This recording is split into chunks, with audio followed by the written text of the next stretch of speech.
Well, drivers taking it slow in East Nashville and Northeast Nashville because of very heavy rain right now between 65 and Hendersonville and Briley Parkway. Got some very heavy rain right there. Otherwise, it is usual brake tapping northbound 65 up to the South Loop and then northbound North Loop, westbound 40 between the 440 split in downtown. I'm Ken Weaver.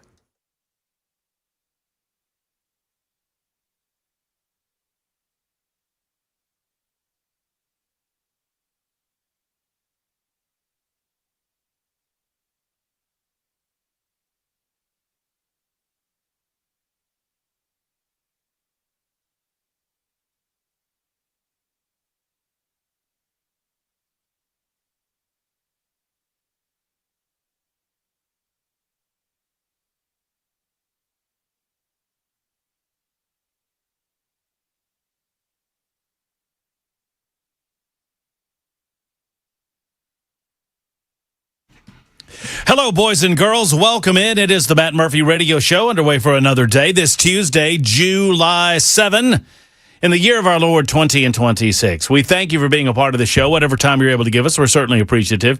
We have 4 full hours from 3 p.m. Central Standard Time to 7 p.m. I guess it's not Central. Is it Standard Time? Is it daylight? I don't know. It's 3:07 in the afternoon, and we'll be here till 7 o'clock. I know that. That'll be Central Time, Brother Murphy. That is it? It's not Central Standard Time though. Is it Central Standard Time? I don't know. I just say Central Time. Central Time, CT, baby. Yes, sir. It's CT because the standard indicates that we're on the regular time, which we're not. We're on daylight saving time, right? There we go. Is that? I like that. I feel like I've screwed the show up already. Hey, Ken, how's it going? How about you boys? How you doing? I'm doing good. Yeah, man, hot out there. Not as hot as it was last week. Mm-hmm. This is actually all right. I'm okay with this. Yeah, this is fine. I mean, I was okay with the last week. You know why, Ken? It was summertime. I heard you on the Chad Benson show today, and I could not agree with Ken Weaver more vociferously. Summer's just doing what summer has done for billions of years. I just love it. People like, man, I wish it was cool. I wish it was the wintertime. And it gets the wintertime, they don't complain. It's almost as if people just like to complain, Ken. If I didn't know any better. You might be onto something there, Brother Murphy. We might explore some of that. You know what? I've made a tidy living over these last now that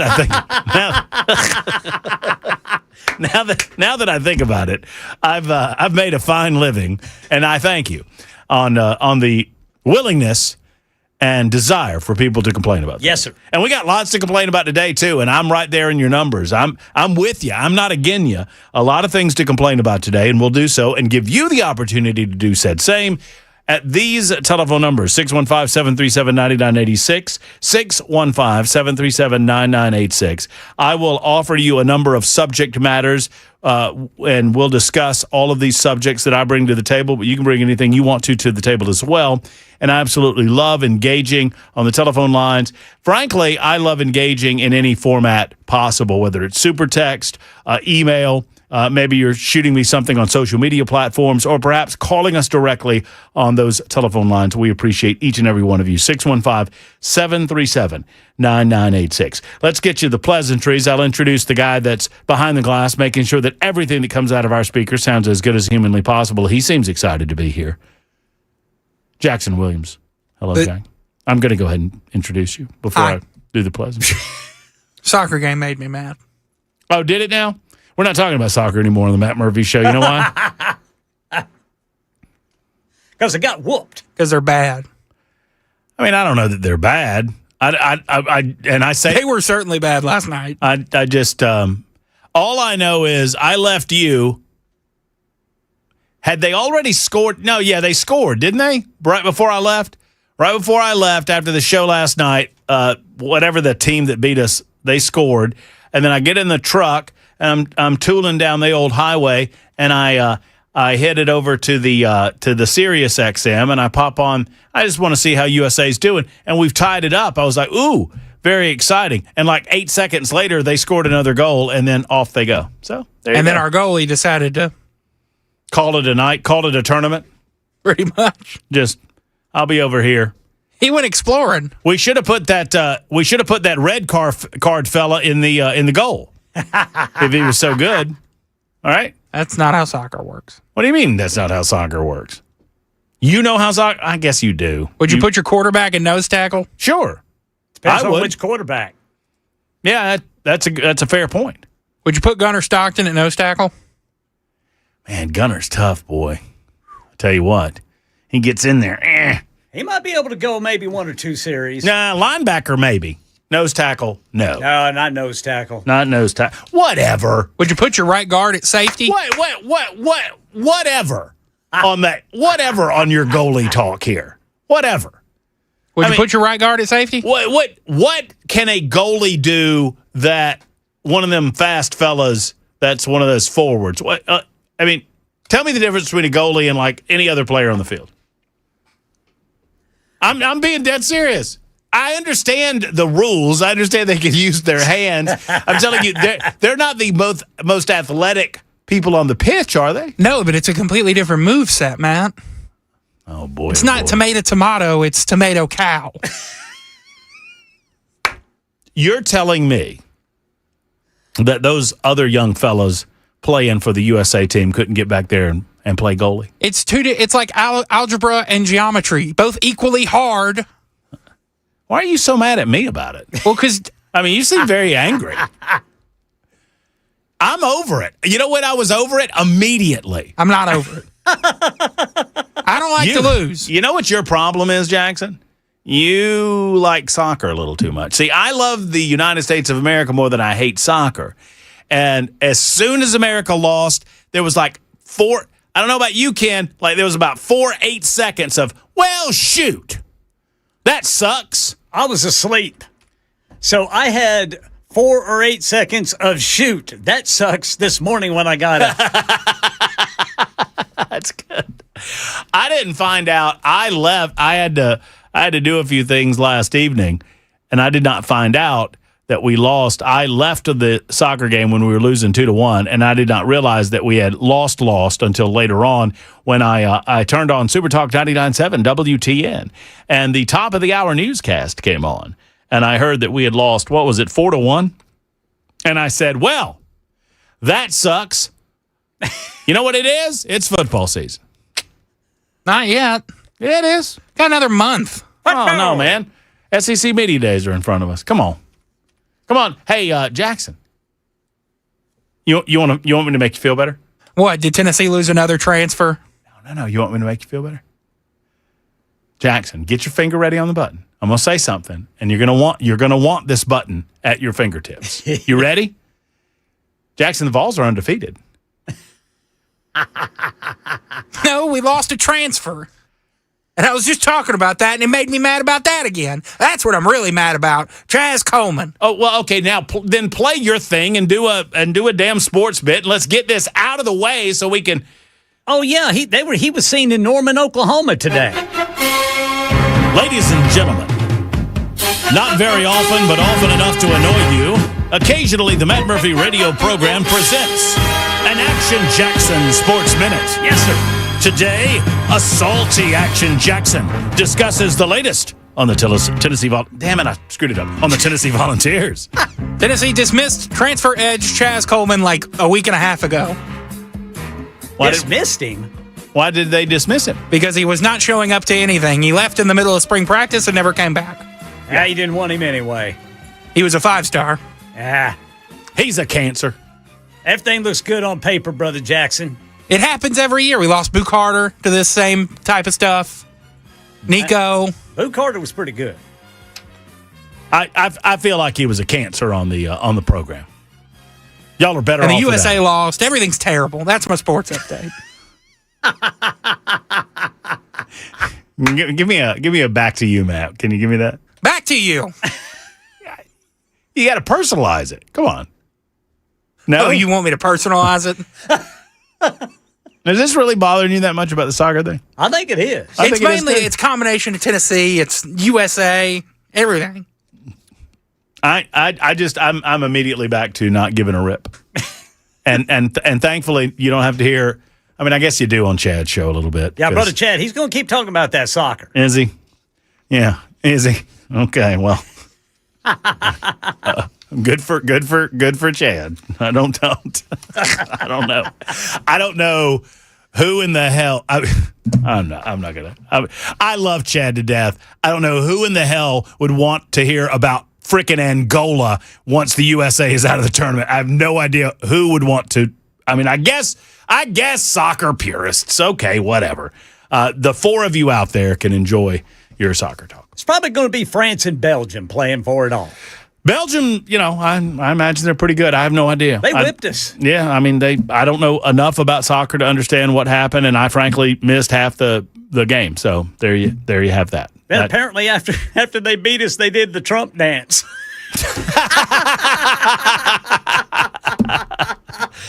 I did see this morning where there was their team website or their team X Machine account posted overturn this. Yeah. That's pretty good. Doing the old Trump floss. That's pretty good. Overturn. I love the fact that they know the Trump floss. That's good. Exactly. I mean, that's worldwide, man. There you go. All right, so plenty to discuss on the show today. Obviously, I mentioned during the cross with Chad Benson that there's a situation up in Clarksville I want to talk to you about. I think Graham Platner should be not only stay in, but forced to stay in the race because the Democrats defended this dude when they thought he could win. They don't care about his character. They knew everything they needed to know about his character prior to the latest revelation. And who did not see this coming? Graham Platner, amazing. The guy who chose to put a Nazi tattoo on his body is an alleged rapist. Who would have thought it? Who would have thunk it? They should be forced to have him on the ballot, and Republicans should want that too. Because the worst case scenario is they put him, although Platner's people are apparently making demands. Like, what? What are you talking about making demands? Why don't you just stay in the race and see how that goes for you, buddy? So we've got that going on today on the show. Very excited to discuss. But I want to start here. iHeart, Spotify, TuneIn. Those are three platforms. You can find us on the app space. We also have our own, Supertalk 99.7 WTN. You can find us on Talk Television, YouTube, Facebook, Twitter, Twitch, Rumble. YouTube, Facebook, Twitter, Twitch, Rumble. What's the title of the show today, Jackson? It's episode 1070. What is our title for today? Metro Council weighs in on data centers, plus should Platner stay in the Maine Senate race? He should not. Or he should, rather. Yes, we'll talk about data centers as well coming up a little bit later on and give you an opportunity to speak on that as well. You can find us on YouTube, Facebook, Twitter, Twitch, Rumble, and then, of course, on 99.7 FM. It is episode, as I mentioned, 1070. So we talked to Senator Brent Taylor yesterday, and it was a relatively brief conversation. I set that up over the weekend. I asked Senator Taylor if he was willing to come on and talk about the Congressional 9 district race and where we are on that. By the way, did you see the heavy hitter? Weaver? Yes, sir. Did you see the heavy hitters that are coming in Congressional District number 9 to support old Justin Pearson? Let me tell you, this is going to turn the tide of that sucker. Okay. Eric Swalwell. It is not Eric Swalwell. Hold on. I'm sorry. I'm being distracted because our 4 o'clock guest can't get into the... Sorry. It's just hard to have guests in studio when you have to demand that they pay to park. Oh. Because of Freddie O'Connell's desire for cash. Now, there's no... Yeah, that's all paid parking out there. That is all paid parking. And so you invite people to come in as a guest, and the guests are like, hey, is there any place that I can park where I don't have to pay?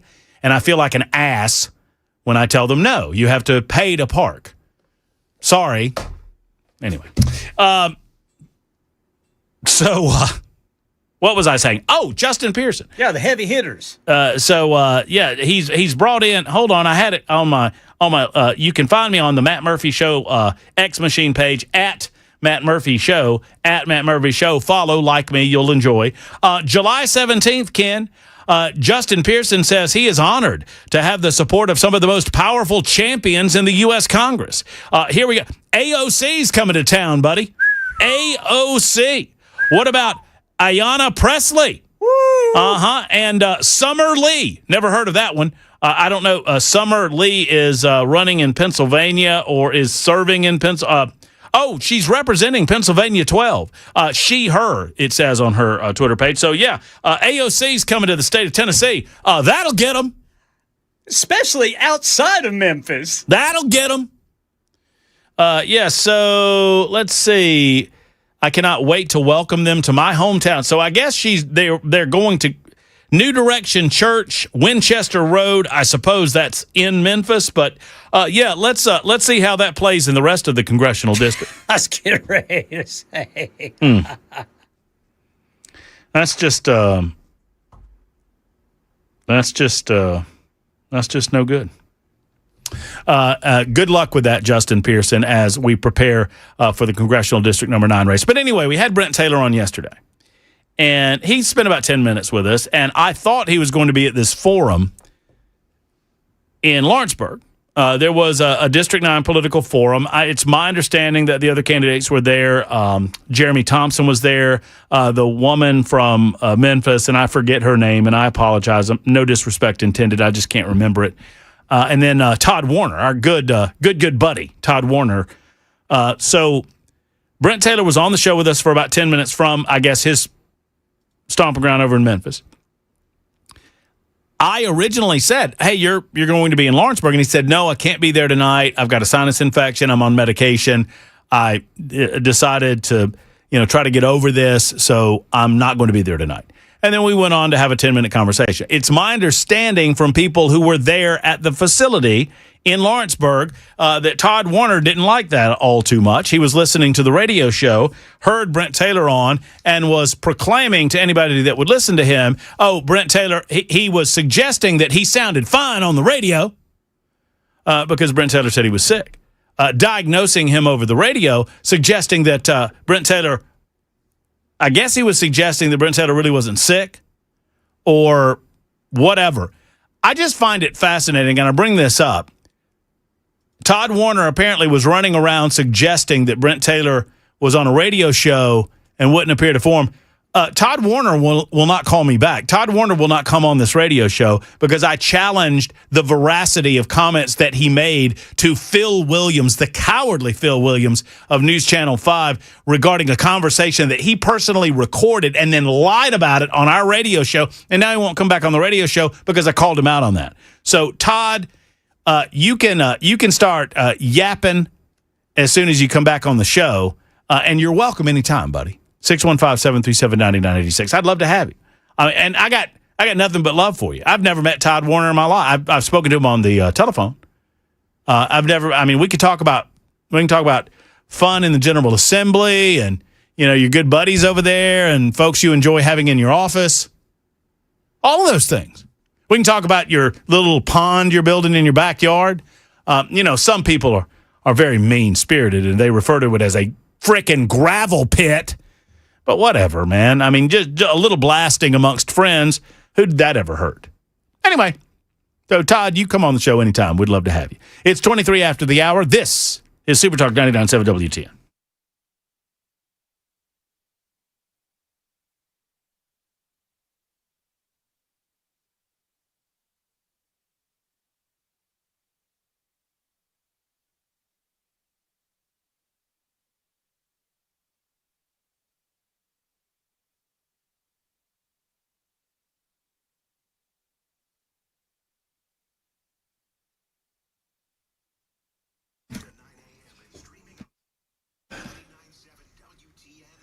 Hello, friends. It's Matt Murphy for King & Associates Insurance. Your home and your automobile are two of your biggest investments. Obviously, you want to protect those investments with insurance, and you need the best involved in that protection. I would suggest to you the best is right here in Middle Tennessee. It's King & Associates Insurance.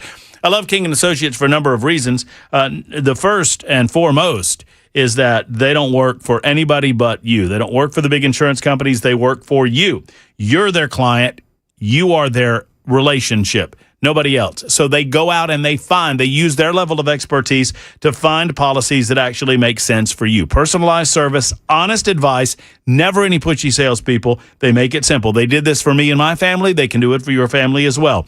Visit tkinginsurance.com. That's the letter T, kinginsurance.com, or call 329-8121, 329-8121, kinginsurance.com. King and Associates Insurance, protecting what matters most.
The Trump administration says Iran has broken the memorandum of understanding, and we'll tell you what the consequence is going to be coming up at 3:30 on Super Talk 99.7 WTN. Yes, indeed. Super Talk 99.7 WTN. So, just to be clear, and look, I don't have any anger for these folks. I know that I present that way from time to time, and I try not to. Representative Todd Warner, just to give you a little bit of the backstory. We had Todd Warner on because the cowardly Phil Williams at News Channel 5 did a story regarding a conversation that Representative Warner had with Tory Venables of Americans for Prosperity. And I forget what the subject matter was. It might have been school choice. One way or the other, the subject matter is inconsequential to the point of the story. Someone recorded that conversation and then gave that recording to Phil, or let Phil Williams hear that recording. And I spoke with Tory Venables about it, and she said she did not record it, and she said she and Todd Warner were the only two people in the room. And Todd Warner came on the show, Representative Warner came on the show to discuss this matter. And I said, why did you decide to, I asked him a variant of this question. I can't remember exactly how I phrased it, but I asked, why did you decide to record Tory Venables? And he claimed that he didn't. Oh, I didn't do that. I was like, well, yes, you certainly did. She didn't do it. Phil Williams got it from someone. You gave it to Phil Williams. No, I did not. You shared it with Phil Williams. No, I did not. Why are you lying about this, dude? You are clearly a liar. And I don't know if you guys know anything about me. I can't abide people that treat you like you're stupid. And that's what I felt like Representative Warner was doing. And unforced error. I mean, you don't have to lie about it. Just say, yeah, I record all the conversations I have in my office and be done with it. And I decided to share it with the liberal and cowardly Phil Williams of News Channel 5. But anyway, Todd has declined since that time to come on the radio show to talk to me about gravel pits and gravel quarries and moving cemeteries and all the rest of that stuff. So there you go. Real quick, is it Link, L-I-N-K? Yes. Hello, Link? Yes, sir. Link, I just looked at my clock. Do you have a second to wait? You want to talk about the zoo? Oh, I just wanted to just say something real quick. I thought it would be humorous and possibly helpful. All right, go ahead. Go ahead. If you all would dress up as different animals from the zoo to represent and walk into the meeting and state your case. Oh, are you talking about the Metro Council meeting tonight? Yes, yeah, for the data center, yes. What would be your animal of choice? A link? Well, I mean, since they got the giraffe is the feature, so it'd be cool to see Brad Paisley in a giraffe suit. That'd be fun. Oh yeah, that'd be fun. I don't know. I don't think Paisley's tall enough to pull off the giraffe. What'd you go as? Panda bear. I would. Oh man. Let's see. Wow. Yeah, I think zebra. I don't know. I think Paisley's more meerkat. No, I'm going to be a big-ass meerkat. Yeah, well, I mean, you're a big old meerkat. If you're a meerkat. I'm going to be a billy goat with his beard. I don't even know. I've never been to the Nashville Do they have Zoo. goats at the zoos? I'm sure I think they have goats at zoos. I mean, surely they do. I mean, you right? got goats out in people's yards. Goats and sheep and such. Those, I love those little fainting goats, Ken. Well, those are they fun. might have mountain goats. Yeah, maybe. Yeah, well, that's true. You kind of, put some horns on you, Ken. Get you a little horny. You look like a billy goat. You do not smell like a billy goat, however. It's time for the news. Super Talk 99.7 WTN.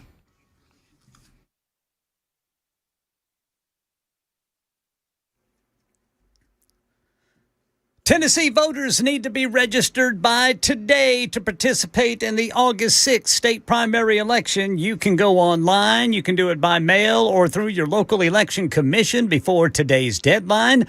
Full forecast and traffic coming up in 5 minutes.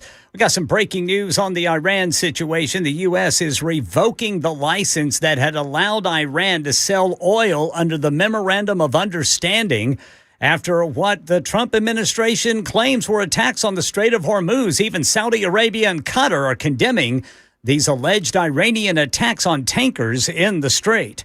Accused Charlie Kirk murderer Tyler Robinson in court in Provo, Utah today for the second day of his preliminary hearing. So are Kirk's widow Erica and his parents. These images showed who the police are saying is Tyler Robinson arriving on campus, leaving campus, and then going up onto the rooftop.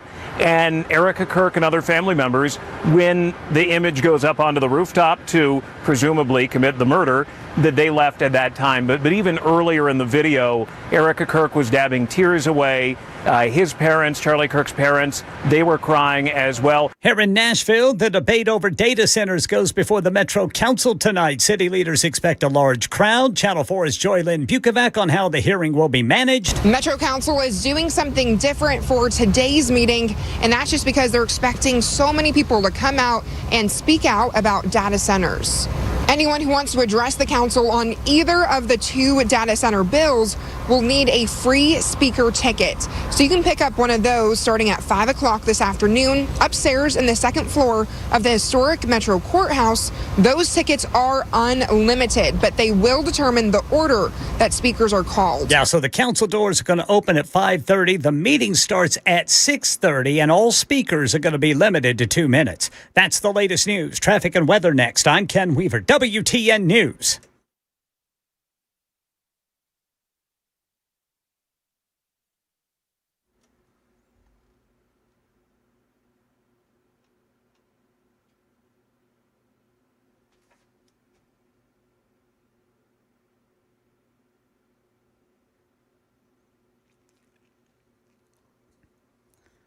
Right now, we've got real heavy rain from northeast Nashville up to Hendersonville. In fact, drivers right there at Briley Parkway and Gallatin Pike, you've got some ponding on the interstate. I mean, that water is up to folks' tires there, so you're going to want to be careful. You don't want to hit that going too fast. Elsewhere, we've got a crash at White's Creek, 24 westbound at Old Hickory Boulevard. I'm Ken Weaver.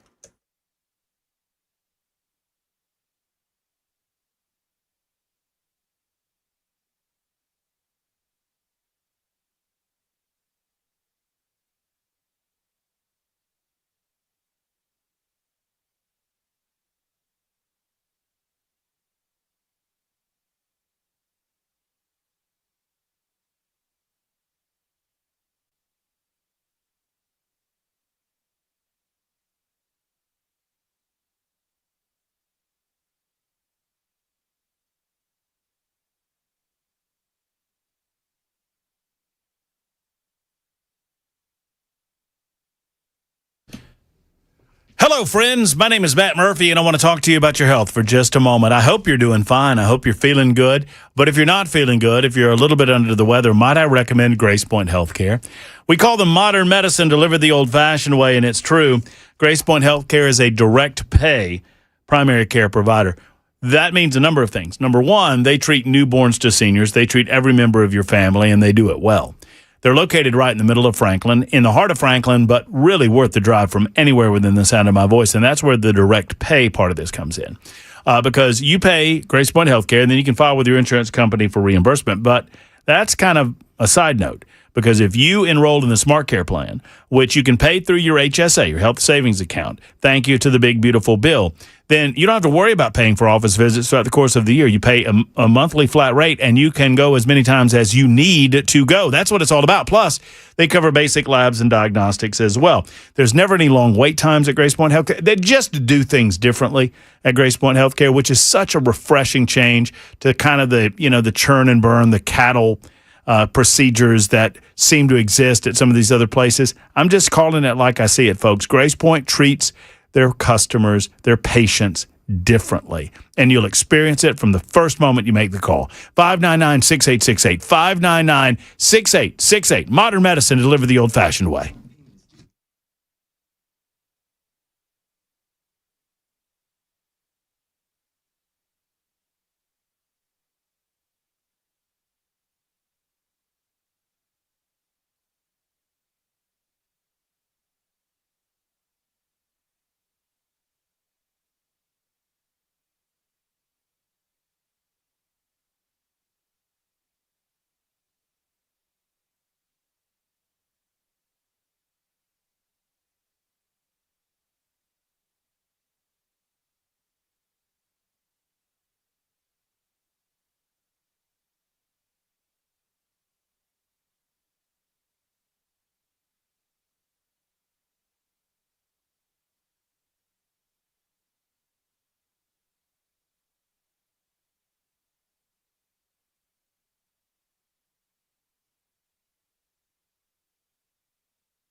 Hi, friends. Matt Murphy for the Tennessee Men's Clinic. Gentlemen, you feeling run down, low down? You don't know what's going on? Have you reached a point where you don't understand what's happening, but you know you're low energy? You don't want to go to the gym anymore. You don't want to work out anymore. You don't want to work in the yard anymore. Or maybe this has found its way into the bedroom.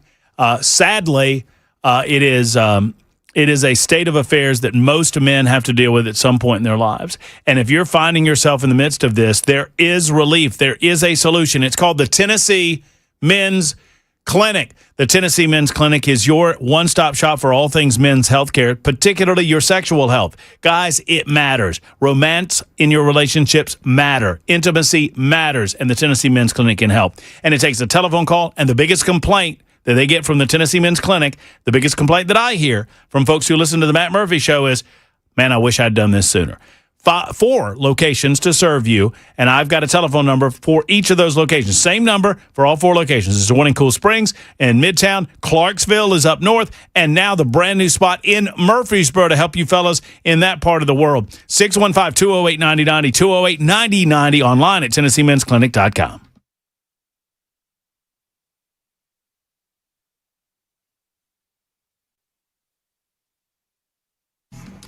Super Talk 99.7 WTN.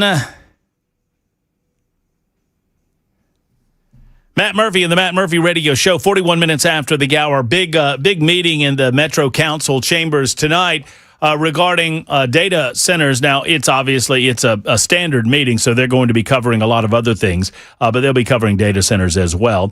It is silly season, or as my grandpa used to say, it is cotton picking time. Pa used to say that, from back in his day on the farm in South Carolina in his youth. There's planting season, and there's fertilizing season, and there's picking season, and we have gotten to that point in the political season in the state of Tennessee. We've got less than a month to go before voters will decide in the primaries whom they're going to vote for. As a governor's race is ongoing, several congressional races are very competitive. I think Bill Hagerty is running for another 6 years as U.S. Senator in the state of Tennessee.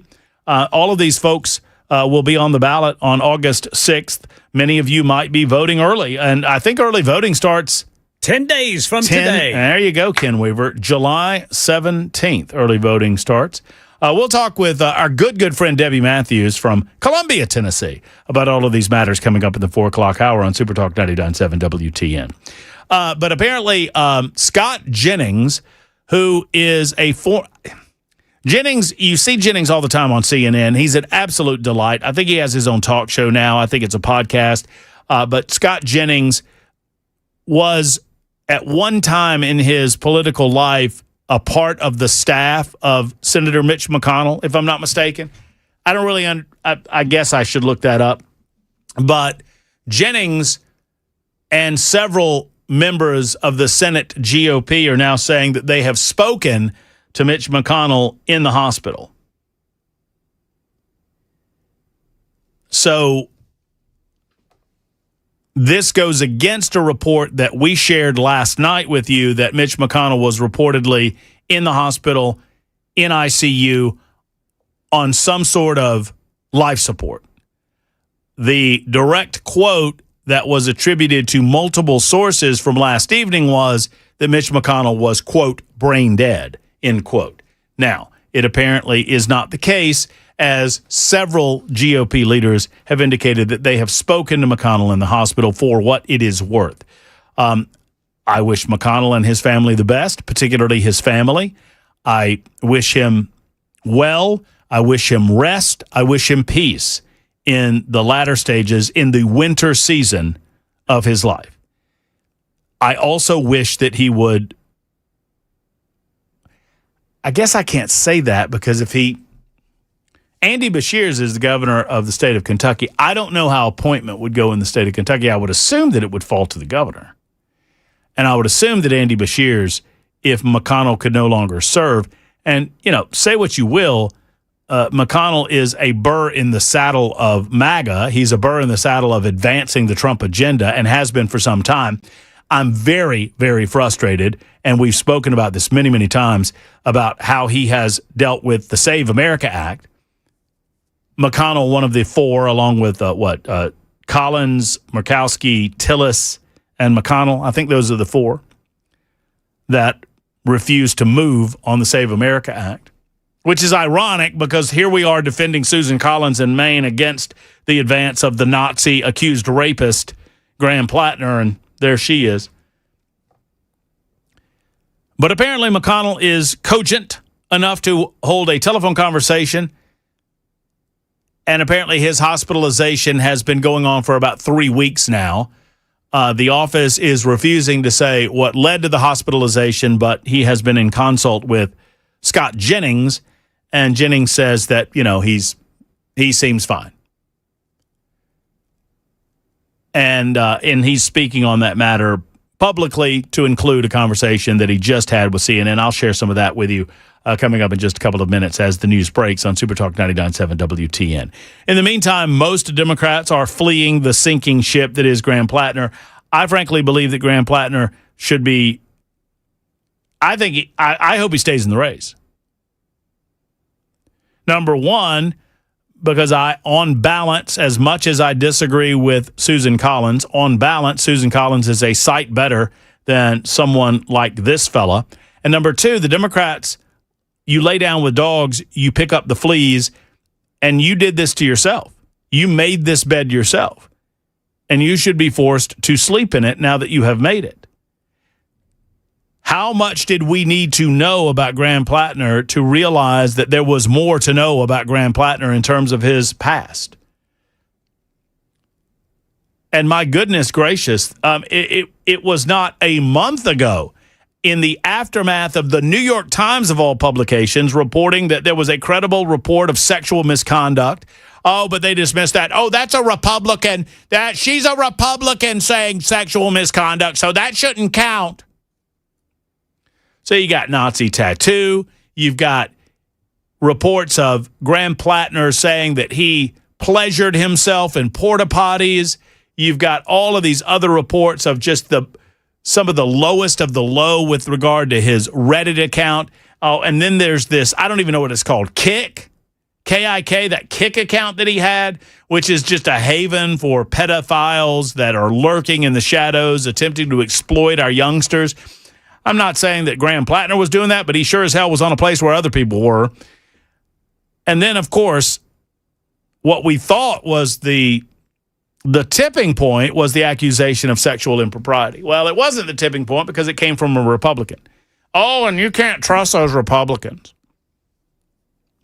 Well, now it's coming from a former girlfriend, and the former girlfriend was very, very detailed in her allegation, and there were receipts in the form of text message exchanges that she had with her therapist, text message exchanges that she had with some of her closest friends, where she told them that what Graham Platner did 5 years ago was non-consensual and it was wrong, and she ended the relationship in the aftermath of him doing so. And all I'm hearing from some of these libbies is, well, why didn't she report it? I thought we were believing all women now. Why didn't she report it to believe? She answered that question, by the way, during her interview with Jake Tapper yesterday.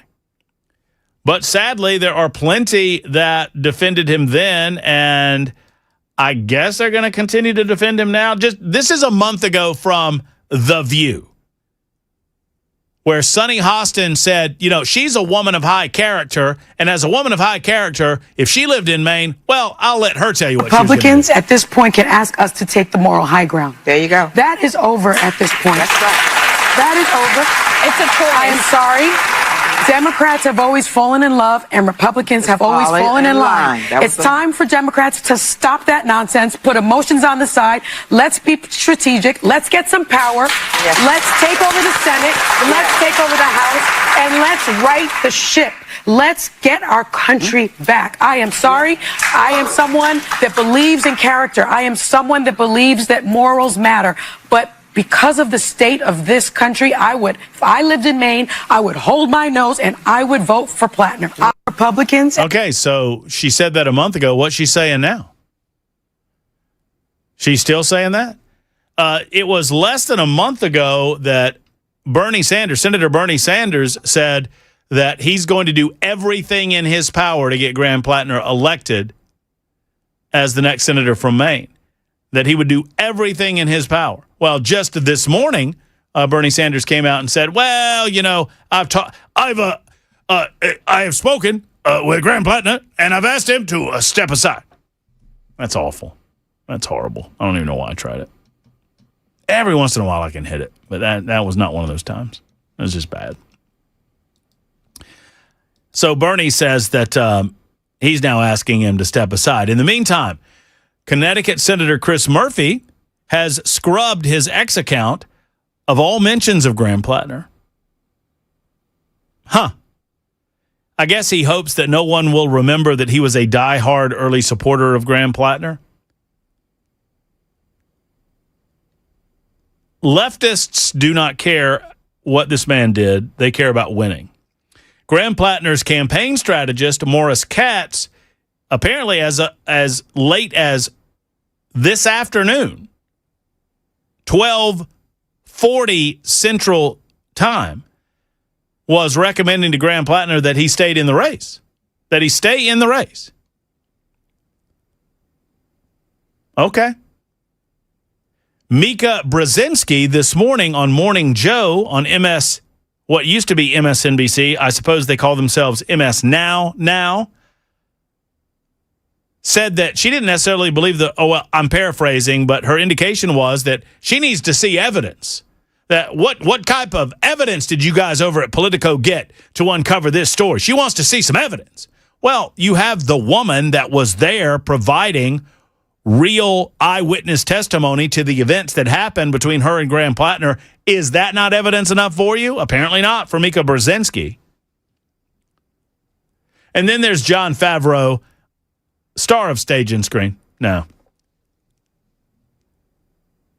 Favreau said Graham Platner, this was, it was a month ago. Jon Favreau, Graham Platner isn't just our best and only chance to beat Susan Collins. He's a good, decent man who's struggled and grown and is trying to do better. I hope everyone with reservations takes a little time to get to know the real-life version of him and not what the algorithm throws in our faces. Clearly, that's what so many people in Maine have done from all different walks of life and political persuasions. I'm looking up. Can you throw that on the screen? That's Jon Favreau, political operative Jon Favreau, who says this about Graham Platner. And this was just over a month ago. Now look at the change here. Now he says, here's the latest. Jon Favreau says Platner needs to drop out ASAP. These are awful, credible allegations. I said on the pod after the June New York Times story that his biggest problem going forward wouldn't be credibility. It's now abundantly, or would be credibility. It's now abundantly clear he hasn't been honest about his past and can't be trusted as a candidate for office. Well, wait a minute, Mr. Favreau. Were you not the one that said he's the best and only chance to beat Susan Collins? A good, decent man? The internet's forever, buddy. The internet's forever. Democrats only care about the vote, and they recognize that this guy can't get the vote anymore, and so they're just going to replace him with a candidate of their choosing. The same thing that they did with Joe Biden, the same thing they did with Hillary Clinton. Bernie Sanders got screwed. Bernie Sanders experienced the screw job in 2016. He knows. He knows. Joe Biden knows. Well, Joe Biden probably doesn't know anything, but y'all know what I'm saying. It's 53 after the hour on Super Talk.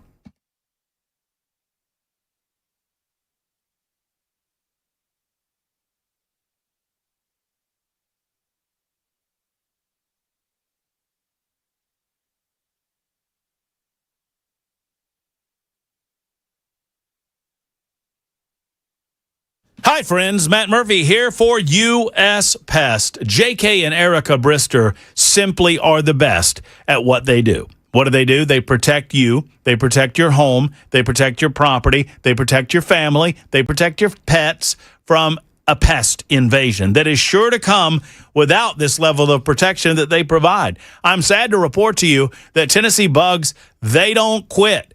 The only way that you can stop them is putting up a permanent barrier between them, your property, your home, the things and the valuables that you care for so much, and the bugs. They want to come in and take what's yours. They're little communists. You know what I'm saying? They come in, they want to enjoy your cool, they want to wallow in your house, get in your walls, make baby bugs, eat your food, and then have their baby bugs eat your food, and their baby bugs eat your food, and before you know it, you've got generational bug food eating. Well, what you need is U.S. Pest on your side and in your corner. And when you have that, you don't have the bugs because they hate them. USPest.com is the website, USPest.com. Call for a free pest inspection, a termite inspection as well, or give them a call at 590-1260, 590-1260.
4 o'clock on the dot. I'm Ken Weaver with your top stories. The clock ticking for you. If you plan to take part in the August primary election, voter registration deadline is today. Online, by mail, or in person. Check with your local election office. Got the full forecast and another traffic update in 5 minutes. Accused Charlie Kirk murderer Tyler Robinson back in a Provo, Utah courtroom today for the second day of his preliminary hearing. So are Kirk's widow Erica and his parents. Day 2 of the preliminary hearing is expected to bring more testimony from law enforcement who responded to and investigated the shooting of Charlie Kirk. Security here at the courthouse is extremely tight. Sharpshooters and tactical teams are on rooftops. Tyler Robinson is moved to and from court in an armored motorcade. On day 1 of the hearing, a Utah Valley University police officer testified about hearing the shot and seeing people running away. And graphic videos of Charlie Kirk's murder were shown to the judge. Erica Kirk left the courtroom clutching prayer beads. Alex Stone, ABC News, Provo, Utah. Right now in Nashville, people get another chance to speak out on data centers at tonight's Metro Council meeting. Here's Channel 4's Joylyn Bukovac. If you plan to speak at tonight's Metro Council meeting, you will need a speaker ticket first, and you can pick those up here at the courthouse on the second floor starting at 5 o'clock. Those tickets are free and unlimited, but they will determine the order that the speakers are called up. And this comes as council members prepare to hear public comment on 2 data center bills, one that would place new restrictions on where data centers can be built, and then another that would temporarily pause all data center construction across Davidson County. The public hearing is expected to be later in today's meeting, which starts at 6:30 this evening, and each speaker will have up to 2 minutes. And we've seen the future of airline flight, and it's good. That is, if you have enough money. ABC Sherry Preston. American, Delta, and United Airlines all say they're pumping more money into premium seats and experiences on board, including sliding glass doors, cocktail bars, and soundproof relaxation pods for those in first class. Some say it's more proof that travel is strikingly different for those in the expensive seats versus the economy seats.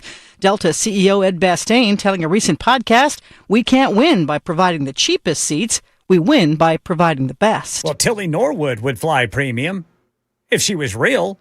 The artificial intelligence created actor set to make her film debut in a comedy. Here's ABC's Hannah Battah. Norwood was first announced by the production company Particle 6 last year. The actors union, SAG-AFTRA, said they do not consider her to be an actress. But Particle 6 pressed forward, releasing short comedy sketches and a music video. I am still human, make no mistake. Now the studio that made her is producing a film starring Tilly, titled Misaligned, a coming-of-age story about Tilly trying to become more human. That's the latest news. Traffic and weather next. I'm Ken Weaver, WTN News.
All right, drivers, we got heavy rain in Gallatin. We've got it in Antioch, Forest Hills, Franklin, Brentwood, Kingston Springs, and White Bluff. You're going to be dealing with that. In Donaldson, there's a crash, too.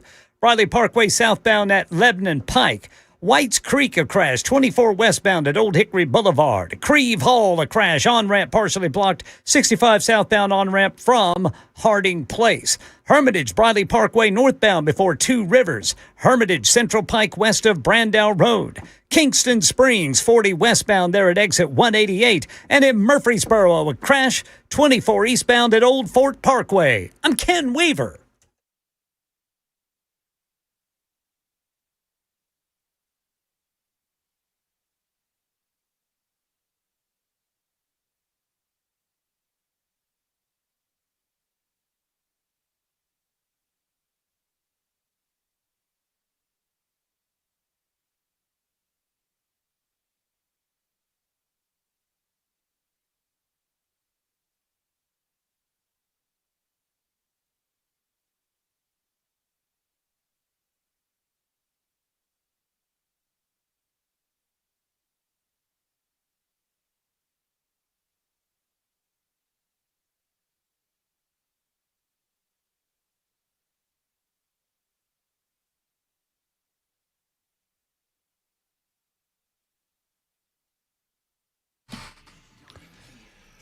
Hey, what's going on? Hour number 2, the Matt Murphy Radio Show, Super Talk 99.7 WTN. I've been trying to get to this story out of Clarksville for 2 days now. Yesterday, the story was on my radar after a weekend of seeing variations of the tale involving the Clarksville Police Department, a K-9 unit there, and an accusation of police brutality. We're going to discuss that case at some point. Well, I guess it's going to be at 5 o'clock today because we've got a political discussion to have for the better part of the next hour. Graham Platner remains as a candidate in Maine. There are some that are standing by him.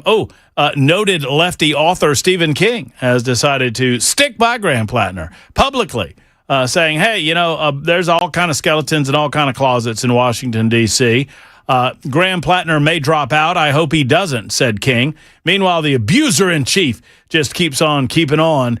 That's according to Stephen King, who lives in Maine. I'll tell you what, if you knew the whole truth about everyone in the Senate and the House of Representatives, those chambers would be dead empty, he said in a separate post.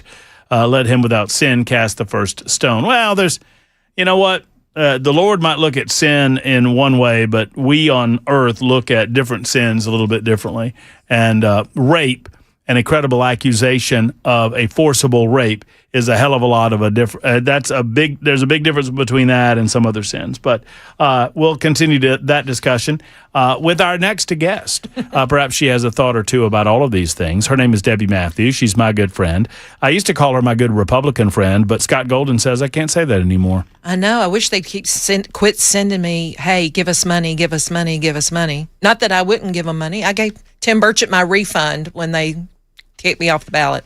But that's such a non-Republican thing to do, I know. But I'm going to compare what the Democrats, because I believe that there's a push by the Democrats now to remove the candidate that was elected in the Maine primary. Mm-hmm. And for better or worse, as low of a character as this person apparently is, Graham Platner was elected by the Democrat voters. That's right. To be their representative on the ballot in November. That's right. All right. So now the Democrats don't like it very much because they didn't do appropriate vetting and they're dealing with a person of low character. Whatever. They did this before. They just did this with Joe Biden. They realized that Joe Biden, was drooling on himself and couldn't find, his own fanny with a flashlight and a compass. And so right. And so they realized, my God, after the debate, the now infamous debate, they're like, my God, we're going to get destroyed here. Do you really think that they didn't know how crazy this had gotten? I mean, the delusion. Anyway, it's all a delusion. I think they knew. I agree. I think they knew. I think they realized after that debate. They couldn't hide it. Well, I think that they did it the way they did it because Kamala couldn't have won a primary, and they wanted her to be the next thing. But that's right. She would not have won a primary. So again, it's parties curating their ballots to whom they want it to go to. Well, and you are, and fellow Republicans in Tennessee are examples of how this is not just a Democrat thing. Now, they have their own set of low character issues, and they have their own set of problems in Maine and elsewhere. But here in the state of Tennessee, I mean, and I'm well on record as, look, I'm not a part of the club. I wouldn't be a part of a club that would have me as a member. I'm not a Republican and never claimed to be. But I just hate the way they're treating good people. Well, I'm a conservative, and that's, I guess it's being very clear that that's different than a Republican anymore. I believe in the rule of law, and that means I need to know if Mitch McConnell's dead or not, because the rule says if he's dead, if he's gone, then there needs to be a special election in Kentucky. By the way, I'm glad you brought that up because you're helping me clean that up. I was unsure of what the rules were, and apparently the Republican-led general, I don't know if they call it a General Assembly or legislature up there, but the Republicans in the state General Assembly recognized that this might come up, and so they just changed the rule a little while ago where the governor does not appoint. You're right. It's there is an automatic special election. Yeah, which is opposite of us, right? Because Tennessee, the Our governor appoints. Right. So I did my research on that too, and I was like, oh, okay. So what this is saying, the rule of law is that if somebody goes down by a certain date, there is a special called election. But after August the 4th, which will be the day that Mitch McConnell dies, because we can pretty much quote that, they can just go on to the general election in November. So this is going to be the holdout. I mean, his wife taking off and leaving the country. She's in China. This is stinky. What if who has she been answering to? The suggestion was, and this is up until the breaking news, and the breaking news is that there are several Republicans that claim that they've talked to him today. They have said that. Channel 5 reported that. But and there's only one. I don't know that I would believe John Thune as far as I could throw him, but I have a tendency to believe Scott Jennings. I think Scott Jennings is an honest actor. Now, I know he used to work for McConnell at some point way back in the day. And, you know, he's on CNN on occasion, but he's a good conservative guy. He claims he talked to him. I mean, I don't know. Well, they got to keep the ruse up to August 4th. Otherwise, there's going to be a special called election, which I don't know if that means that the guy that won the primary in May gets to rerun in that, or if Thomas Massey has an opportunity to run for that special called election where he would only serve 4 or 5 months, right? Who knows? But it's just the Republicans are supposed to be the rule of law, up or down, like it or not. These are it's sort of like the NFL rules or the soccer rules, Jackson, that these are the rules, play by the rules, and get out there and fight and hustle as hard as you can, but it still has to be within these parameters of the rules, okay? And that's the problem with everything we've got going on right now, you know? Immigration, no, there's no rules. There's nothing. So anyway. And I don't want to get too far away from it because I recognize that while you're a good friend of the show and we have you on with a fair amount of regularity, that some might not have heard your story, you were running to be a part of the SEC, right? So I was the vice chair of the Republican Party under Andy Ogles. And then when Andy became a congressman, I became the GOP chair of Murray County, which I was so proud of. In fact, we had 200 rocking people every dang meeting. And I swore, if you're running for elected office in Tennessee, you have to come through Murray County. That's how big we were. So anyway, lots of mess with Andy Ogles and the mayor's race down there. Anyway, it was best for me to move on. So I just started a club. It's not a party. It's just a club. And anybody can come. We talk about glassing eggs. We talk about prepping. We talk about all sorts of conservative things. But anyway, I did call the GOP, the low-TO GOP, because they can't get anything through Congress. And we've got a majority in Congress right now. And nothing's happening. Well, and just to clarify, you presented yourself on the ballot. So I got people, to become a part of the executive committee. People were approaching me this year because there's a mayor's race in Columbia. I think I called you when this happened. I got calls from the powers that be in Columbia, and I was like, look. County mayor's race, right? City mayor's race. No, this was the city mayor's race that's happened in November. I got you. Debbie, we want you to run. And I was like, Real estate business is really good and it's heating up. I think I'm going to really stand back and say, where can I contribute best? Where are the biggest problems in the party that we're seeing? I'm going to run for the state executive committee. Sure. So I put my hand in, my hat in the ring, paid my fees to get on the ballot as an R, because you have to do that in the state of Tennessee now. And I got all my signatures from every county. I didn't just do Murray County. I got a ton. And so next thing I know, I hear through the grapevine that I've been taken off the ballot, as were a lot of people. Mm-hmm. I think it was 41 for that primary, but the earlier primary this year, there was like 111 that were taken off. I mean, yeah.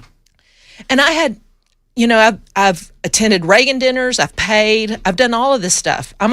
You're still getting hit up by the Republican Party. The Republican Party donation. hits me up every day for money, and it's just like, okay, see, right now I'm sort of blistered because I'm mad. It's like, I don't blame you. Where do I belong? Where do I belong? So you were running against one of the individuals that was a part of the decision-making process, and this is what I don't like. While it is not my club, I just want to make sure that everyone that says they're a Republican and give money to Republican people and Republican causes understand the type of what I would consider shenanigans that are going on in the back rooms, right? Where the same people that you're running against are a part of the conversation about throwing you off the ballot. That isn't right. They're the ones that initiated it. I mean, what most people don't understand is that there are the state parties and the people on the ground. Do you want their voices heard? But there's this level called a state executive committee that makes all the decisions for the Republican Party, and they really don't pay attention to the people on the ground. The people's voice is being ignored nationwide, but especially in the state of Tennessee. So anyway, Scott Golden is the guy. And I personally, Scott and I work great together, and I liked him fine. But I don't know, this SEC people that are there. It's a long story, but yeah, they kicked my butt off the ballot. So you were on the ballot. You were running you're presenting yourself for the state executive committee. They said that you were not a bona fide Republican, and they sent me a letter, so I sent them back my appeal, and I sent it to Scott and said, Scott, I haven't seen you since I was the chair of the GOP. This is what all I've been going on. I'm a conservative talk show host in Columbia. I bring in all the Republican candidates and promote Republican ideals and candidates, give them airtime. I have attended and given money to candidates and things. I was at Mar-a-Lago, blah, blah, blah. I gave him all this appeal. I did not hear one thing from the party, not one, nothing. There was this letter that went out, and it went out several days, not giving you much time to handle the appeal. I mean, it's just not. Have you to this day, and this is, I mean, for those that heard from you the last time you were on, we're kind of recapping, but to this day, no. On this July 7th, 2026, has Scott Golden told you why you were kicked off the ballot?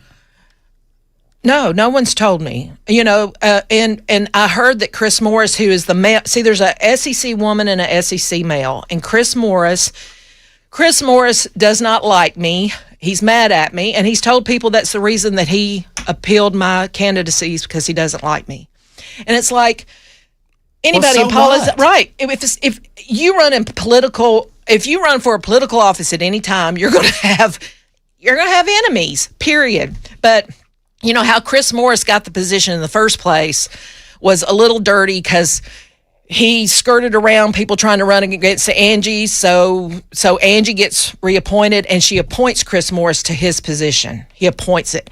And technically, the guy lives in Alabama, but that's the difference. McClanahan. Who is the person you would have been running Yes, against. That's who I was running against. So anyway, it's a lot of stuff. So back to Mitch McConnell and all the crap. There are rules. There are things that follow the rules. You can't kick somebody out because you just don't like them personally, or we're not going to have a republic, period. I mean, I guess I'm fired up. I didn't know we were going to talk specifically about this today. I want to talk about it. I want to make sure that people understand the backhand, that when we talk about the Democrats doing things the wrong way, right? It's not just the Democrats that are doing things the wrong way. Right. There are entities in this state, right? And I will name him, Scott Golden. You are not running this political party in a way that is a big tent approach to Tennessee politics. I understand that you've got to have rules, but I feel like they're putting their thumb on the scale regularly. Well, he's got a re-election to becoming the chair this December, I think. So he's got to make sure he's got his votes, and I guess that's good politicking. But this is not. I mean, it's there were, and I take myself out. Take myself out of just I'll pause for a second. Okay. I don't know. I'm not a Republican. And I've said that enough that people should know. Right. But I know a lot of them. Yeah. If you're not a Republican, I don't know what a Republican is.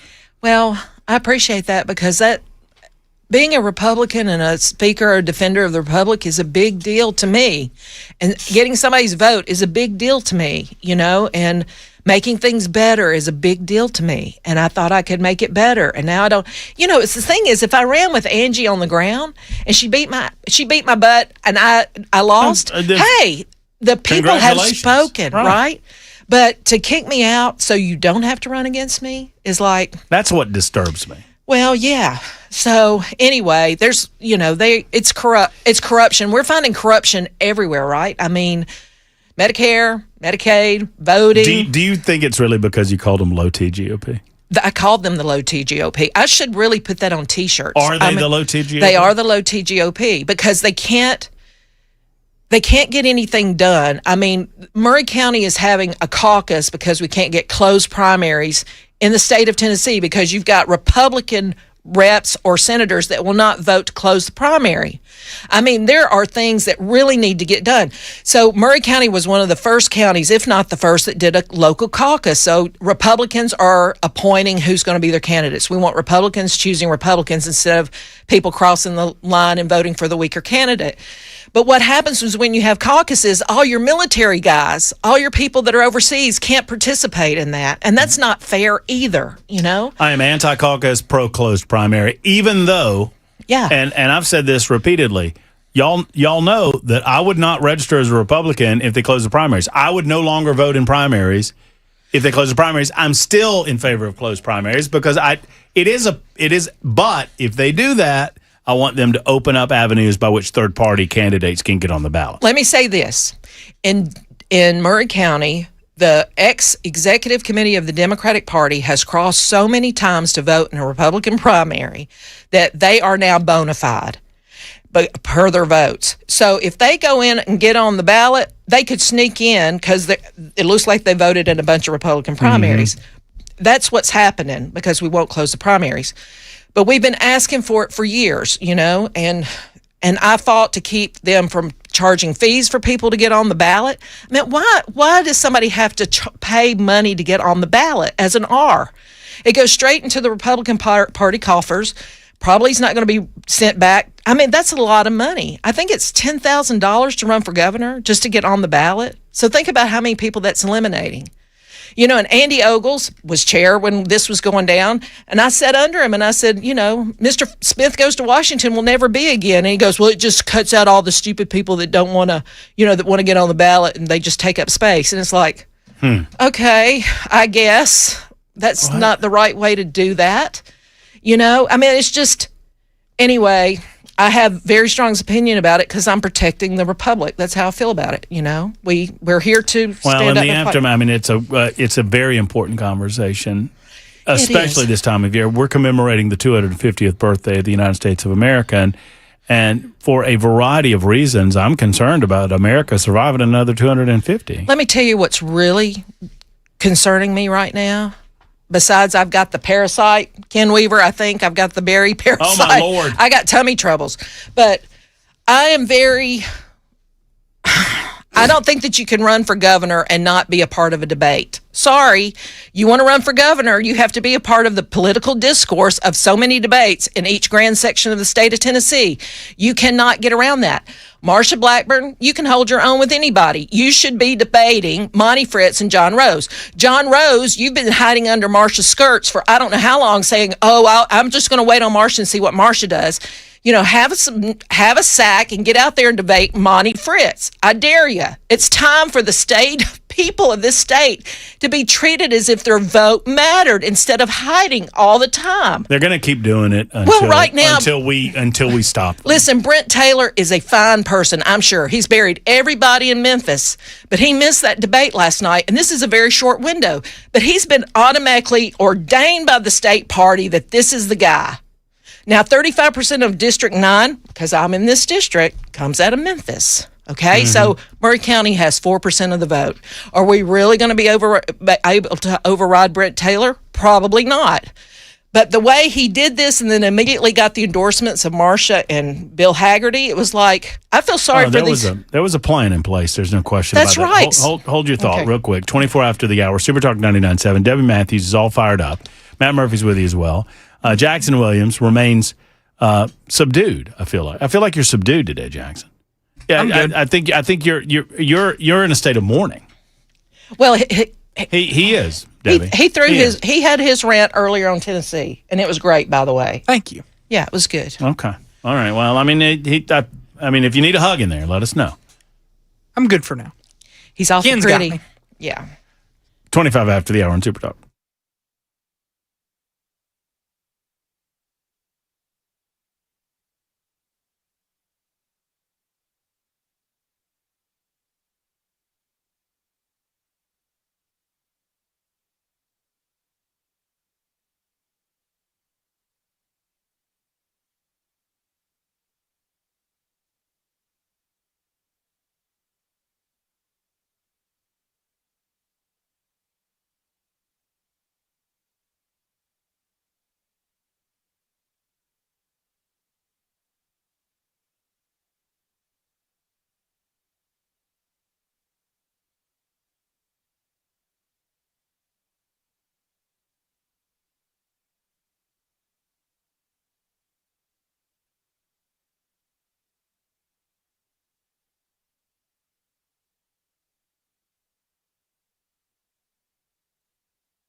I'm Ken Weaver with your top stories right now. Brentwood, Franklin, Thompson Station, Pegram getting hammered by some of the heaviest showers and thunderstorms, all of them isolated here in Middle Tennessee.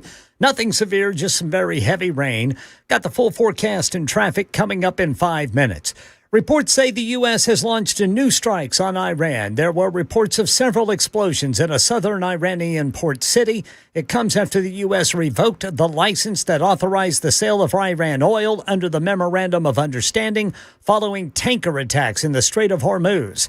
Iran's foreign ministry is pushing back on accusations made by Qatar that Iran attacked one of its ships in the strait. And the man accused of killing Charlie Kirk will be in court again today. In fact, he is in court again today for his preliminary hearing. Kirk's parents and his widow, Erica, expected to be there too. ABC's Kano Whitworth was in the courtroom yesterday. It was an emotional day for the Kirk family, who left the courtroom during graphic testimony. A lot of people were screaming, standing up, and starting to run in all different directions away from the center of the tent. Prosecutors laying out their case in a mini trial to convince a judge there's enough evidence to try Robinson for gunning down the conservative activist at his event at Utah Valley University. Right now in Nashville, big crowd expected at tonight's Metro Council meeting. Channel 4's Braden Ross previews the public hearing on data centers. Speakers will be limited to 2 minutes each, and the public hearing will go until everyone has spoken. The 2 data center bills are last on the list of bills on public hearing. Council members could also decide to suspend the rules and consider a bill filed by Mayor Freddie O'Connell that would allow the city to use eminent domain to acquire the property next to the zoo where DC Blocks plans to build that data center. The meeting officially starts at 6:30 at the historic Metro Courthouse. Well, DC Block says it's already vested in the property. Nothing can be done to stop it. That's the latest news. Traffic and weather next. I'm Ken Weaver, WTN News.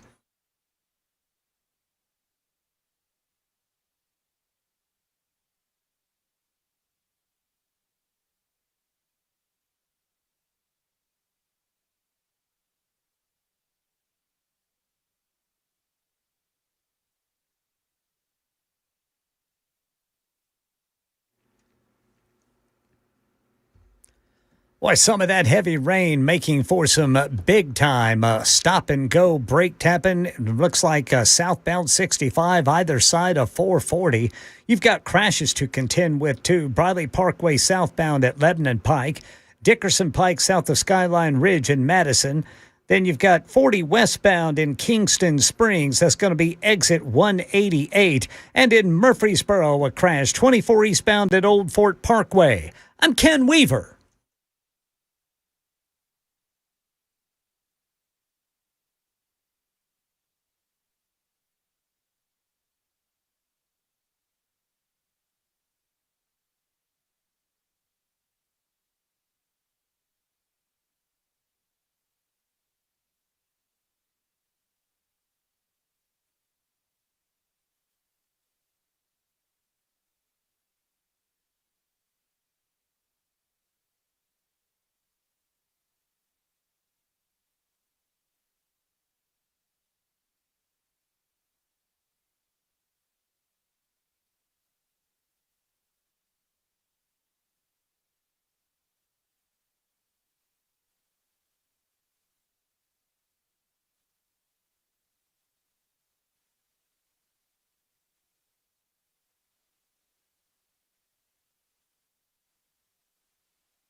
Super Talk 99.7 WTN. We're going to get Mike Viagra for you. We're going to sprinkle it over that microphone. It's just drooping. I mean, I don't know why we would need a functional guest mic. It's the Matt Murphy Radio Show, Super Talk 99.7 WTN. Behind the glass is Jackson Williams. He's having a great day. Y'all, you know what would make Jackson's day better, Debbie? What would that Debbie be? Matthews is with us as well. She is my wonderful friend out of Columbia, Tennessee. She used to be a Republican until they told her she wasn't. And Ken Weaver, of course, is back in News Closet B, as always. You know what make Jackson feel so good? Tell me. Because Jackson's having a bad day. He's having a rough one. Mm-hmm. We learned some bad news about the Tennessee Volunteers. USA lost last night in the soccer match. I know. That's bad news. I always think if Trump maybe hadn't made the call, would we have won? Was it tainted? Was it jinxed? I don't know. What do you think, Jackson? No. Okay. No. We just got But that again, they followed the rules. They had rules. That's right. And they followed the soccer rules. And don't Nothing you was want broken. don't you want a president that would be say, "Hey, y'all treat us right. What are y'all doing over Yeah. there?" There's some things I disagree with Trump recently, but I like that he stood up for us and made the call. But I think, speaking of calls, that's exactly where I was going, Debbie. I think for the listening audience that loves Jackson so much, you know what would just make his day is if you would just pick up the phone and give him a call and tell him how much you love him. That's right. And that number is 615-737-9986. 615-737-9986. I mean, a text would mean a lot, but a telephone call would mean so much. We can put you on a dating app, Ken, too. don't you agree, Ken? Yes, I agree. The listening audience loves Brother Jackson. They sure do. And Brother Jackson knows that. He does. He just needs to be reminded from time to time. He's having a tough day, and I think it would help him out tremendously. I thought what he said was very articulate and great. I loved your rant. I really did. I do not accept it. No, hold on a second. Jackson, I do not accept. Jackson just, hey, Ken, What? Jackson just texted me his resignation. I do not accept your resignation letter. Thank you. That's awesome. That's awesome. Oh, look at all the folks that are calling you up. Oh, no. Look how many people love Lighten you. up. Oh, That's so sweet. good. Look at that. That's so sweet. Yeah. I mean, you know what? Maybe we can get some Republican Party officials that will call in and explain to us why they booted Debbie off the ballot. So, I've got all these Republican candidates supposed to come into my television, my radio show. What do I say to them? what do we do? So I experienced this in Alabama. Okay. And I'm now seeing a redo of it in Tennessee, where Kay Ivey was the lieutenant governor. Right. And Robert Bentley had to resign in disgrace because of an extramarital affair, yada, yada, yada. I won't go through the whole – I mean, it's a soap opera down there. And Bentley wasn't supposed to be governor anyway. But Bentley has to resign after having relations in his office with his chief of staff, whatever. And Kay Ivey assumes the governorship. And she serves for about 2 years. And she's beloved, but she's older, you know, and as she is getting up there in years, it is pretty obvious. And I interviewed her many times. It was pretty obvious that she was being managed. Okay. You know, a Biden-esque. And it's ongoing to this second. She's still governor. So when she's running for a full term, there was an expectation that she would debate. Well, yeah. And she never did. Right. She just said, no, thanks. Right. And everybody was like, well, that sucks. But they still voted for her. Right. And she got elected. Because the 10% that votes, I mean, they're just going to vote who's are on the ballot. And so this is not a commentary against Marsha Blackburn when I say that I don't know how, because it's not my club. Sadly, we've allowed the two political parties to dominate politics in this state and in every state, so much so that I don't have an alternative. I want an alternative. I want a third-party alternative in Tennessee. Well, I think it's coming, okay? I think it's coming. I hope so. Because the Republican parties are kicking half of it out. So it's coming. I mean, do you and I need to start one? Yeah, might as well. Because we can't, I'd be really disappointed if we couldn't do better. Because we can do better. I mean, the struggle is to figure out, I mean, I don't know what the law says about third-party access right now. Well, I mean, they've got the machine and there's money and all of that. And unfortunately, that has a lot to do with it. But there has been disgruntlement in the Republican Party for a long time. Tea Party, reared its head. The Republicans said, "Oh, we'll be more conservative. Just come back." And so they came back, and then it has all gone back to the same crap again. So you have this conservative movement within the party trying to get people to act right, do the right thing, blah blah blah. And meanwhile, the rhinos, the Maine party, we're $40 trillion in debt. They went along with it. You know, we don't have certain things. We don't have a safe electoral system. Can't get the SAVE Act through. I mean, we really should be in pitchforks going up and down the street going, you know, we're paying our taxes. We want just the regular things we used to hold true to be back in style. Good immigration policy. I don't care what color you are as long as you come in, you know, legally. I don't want mass mailings of ballots here. I mean, I think, what was his name? Jerry Jones basically said everybody's going to get mailed a ballot in California, and if you sign up to get your driver's license, you're automatically going to be registered to vote, and we're going to mail all these ballots out, okay? People that have moved from California, my clients, because I'm a realtor, they move from California, they get here, they get a ballot in the mail here. This is how bad it is. From California? Yes. I mean, this is how crazy this is. They forward ballots. But the thing is, they send them to wherever it is. And so now people will say, well, that's California's problem. No, it's not, because now they have extra congressmen. It affects everything. You know, it's not just California's problem. But, you know, anyway. You mentioned the Congressional District 9 race. Yeah. I have not heard you mention the District 5 race. Well, Charlie Hatcher is, I think it's a shame that I saw he's got a nice billboard up. He does have a nice billboard. Wonder who helped him with that. I don't know. Let me say this. I mean, what is that? 31 between Spring Hill and Columbia. I think I saw it on there. I think it would be really nice to be able to, as a constituent, to ask your congressman, how did these FBI charges just go away? Mm-hmm. I would like to ask that. I would like to ask Marsha, our governor, you know, let me preface this. There's a guy that was doing research after BLM on, was Black Lives Matter, did it make Black lives better? Okay. And he went down to the CDC and he was researching all of this stuff, and his foundings were very interesting. Okay. But one thing he said that was really just prominent, that kept coming up over and over and over again, was that white rural America is dying at a higher rate over deaths of despair than any other group in this country, okay? And the deaths of despair are overdoses, alcoholism, and suicide, okay? Mm-hmm. So I've got a lady who I like, and Marsha kept us from getting the state income tax, and I'm thankful. But as a constituent, I should be able to say, Marsha, how were you involved with Purdue Pharma? Because you came up in this movie. I need to know, because our middle America, our cities, our small towns are in such decay over these opioid crisis. She needs to at least be asked the question. Now, I would probably still vote for her if she gave me an honest answer. I'd also like to say, Marsha, were you involved with the Somali groups coming into Shelbyville?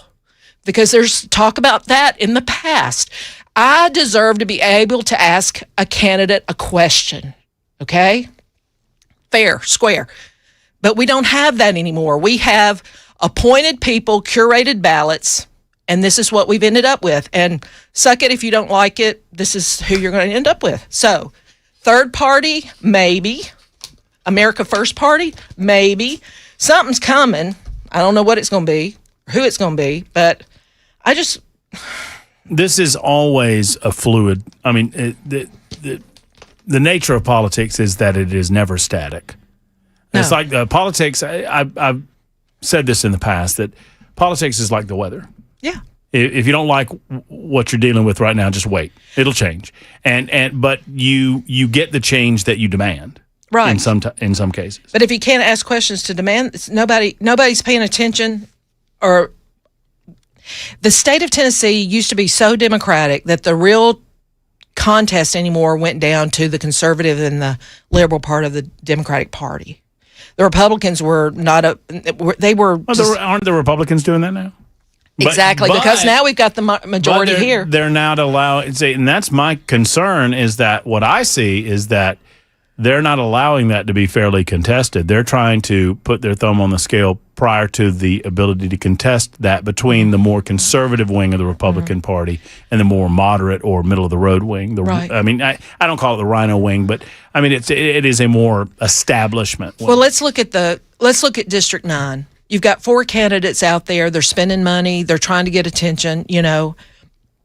Todd Warner. Charlotte Bergman, by the way. Charlotte Bergman is the name. Thank you, Deb. And she is an impressive woman. She is an African-American woman out of Memphis. She's impressive.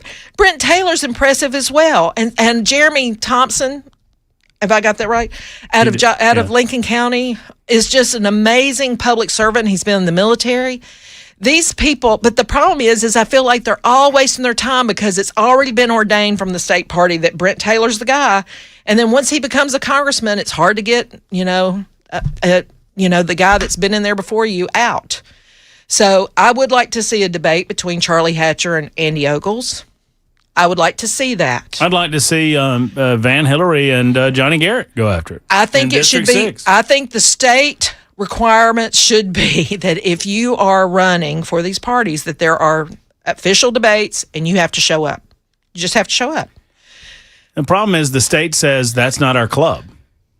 That's the state's official position on it. And I've talked to them about it. I'm like, what are you going to do about this? And they're like, that's not our business. Those aren't our rules. Yeah. And then I go back to, but y'all created rules preventing any third party organization from coming in and horning in on the little corner of the room that the Republicans have carved out and the Democrats have carved out. Yeah. The Democrats and Republicans are like Coke and Pepsi. They claim to hate one another, but they love one another because they know exactly who they're dealing with and they don't want to deal with anybody else. It's the two-sided coin. It's the same coin, just a different side of the coin. This is why we have $40 trillion worth of debt. And nobody's paying any attention to that. But yet you have Japan this morning saying, we're really sorry about what we're about to have to do, coming out of the Bank of Japan because they own a lot of U.S. debt. But people aren't paying attention to that. Now we're back on the Charlie Kirk court series, so we're going to be on that for a while, unfortunately, because I love Charlie Kirk. And we need a Charlie Kirk right now because he was a conservative, And I'm sad. I'm heartbroken. I'm really sad and heartbroken. So if I sound ticked, it's not. I'm in pain. No, I love it. I love everything about it. We need these types of conversations in Tennessee and beyond. Yeah, these are the types of discussions that we ought to be having 250 years in. It's the type of discussions that our founding fathers had. Right. I guarantee you, they had incredible and robust debates in the various colonies. Absolutely, about whether or not to move forward with their effort to declare independence. Right. And then they got together in Philadelphia and they had another series of incredible debates. Ongoing over time. That's what it's all about. That's what it should be all about. Well, it makes me. I'm watching. I'm a Monty Fritz person. I'm voting for Monty Fritz. Sure. Because Monty Fritz has shown up. I watched him stand for 2.5 hours taking questions from everybody. I didn't know that he was a Trump appointment to Oak Ridge. Did you know that? I mean, the man knows energy, and that's the most important thing that's going to be to me for the state of Tennessee and these data centers. And he talked about that, okay? I want somebody that will stand and answer questions. You're asking me to give you a job, Now, I have voted for Marsha in the past. She's up to get my vote. Or John Rose. John Rose, I asked for a year to come to my meeting, and he didn't come because he's planning to do everything via commercial. It's all going to be a commercial. So, I think questions are important. I think your past behavior is important. And again, I just want to ask these questions, and she's got a good answer for both of those, I'm sure. But just to hide, and Andy is hiding from Charlie Hatcher. It's like everybody's hiding from somebody. Do you feel like Charlie's doing a good job, though? I mean, I like Charlie a lot. He's going to come back on the show, but I just don't see a lot of him out there. Oh, Charlie's everywhere. Is he? He is. I hope so. I don't see it. No, maybe he's on the ground. No, listen. All the people that now have District 5, let me just say this from Murray County. We loved what Andy did for us during COVID, okay? He kept us open, and we appreciate that, okay? But there are a lot of things that Andy did that to me was not upstanding and right. And this is before I knew about, because he told us he had an economics degree. He told the party he had an economics degree. He does not. No, he doesn't at all. At anything. It was all of those swirling things. Do you feel like with Andy Ogles, there's a pattern of? Well, he stopped showing up for commission meetings, which is a part of his job. Is there a pattern of exaggeration? There is. Andy Ogles loves to throw the red meat topics out there. So the base swirls and eats, and then he says, I'm texting with Trump. I'm Trump's endorsement. I'm texting with Trump. And oh, by the way, I had a child to pass, which I hate, but he brings it up as an election prop. And then he goes back to, and I text Trump all day. I need to know that you have not been in Murray County taking care of your citizens down here. And it takes us, I don't know how long to get national anymore because of June Lake. Okay. These are the things that we need help with. This is what we need help with. And again, I know Andy. I've served with Andy. And speaking of bona fide, right. So before we have to go, because we only got about a minute or two left, I've been told by numerous people that they believe I had Austin Lee, this fella who sent out this flyer. He, I guess, is living in Murray County somewhere. I guess in Columbia. I don't know. But some are suggesting that he's just he's plastic. He's almost artificial. So you're talking about the guy that sent out the postcard saying, I want to be the leader of the young Republicans of the GOP. Right, and put the Tennessee Young Republican logo on his thing. He's not affiliated with him in any way, and he kind of he just walked into an empty room and declared he was president of the room is what he did. Well, or that he was running for that position. And I think there's a little bit more to that story because the two that used to be the chair I'm of the so sorry about that. No. The people that used to be the chair of the Murray County Young Republicans, they rolled off or they didn't have a lot of success. So I think this guy was trying to run for that. But he had come, I have the conservative Republicans in Murray County, and he came to our meeting once and he said something really inflammatory and weird that we all sort of dug around and going, who is this guy? Because I had a January 6th guy speaking that night. Mm-hmm. And we all said, he's a Fed. He's a Fed. But then he came back to our Charlie Kirk. We had a candlelight memorial at our meeting, which was beautiful. And we said something about being a Christian and forgiving people. And he stood up and he said, I will never forgive them. And I was like, woo, okay, this guy, I've seen him twice. He's pretty extreme. But he came up and he had this armband on his upper arm, a band. Mm-hmm. And my vice chair went over to him and said, hey, what's up with this armband? And he said, I just think we need to have an identifier so we know who's who in a crowded room. And Dan goes, why can't we just have a warm handshake and great conversation to know where people stand instead of this? So, yeah, I don't know. That's odd. He's a Fed. He's a Fed. You think he's a Fed? He's a Fed. He might be. Debbie, I appreciate you. You're no Republican. I am Republican through and through. Yeah. I know. Scott Golden told me. He told me. Listen, it's the strangest thing ever. It's the weirdest thing. Yeah. You know how much we love and appreciate you. Well, I love and appreciate you. You selling houses in Murray County? I'm selling them like crazy. Well. Yeah. You sold me one. Yes, I did. It's a pretty good one, too. It's great. Thank you for everything. We appreciate you. I hope I get to come back again. I hope I didn't get too riled up. No, you will. We love you. I love y'all. Have a great day. All right. See you. Go Tennessee. There's Debbie Matthews, 55 after the hour. Super Talk.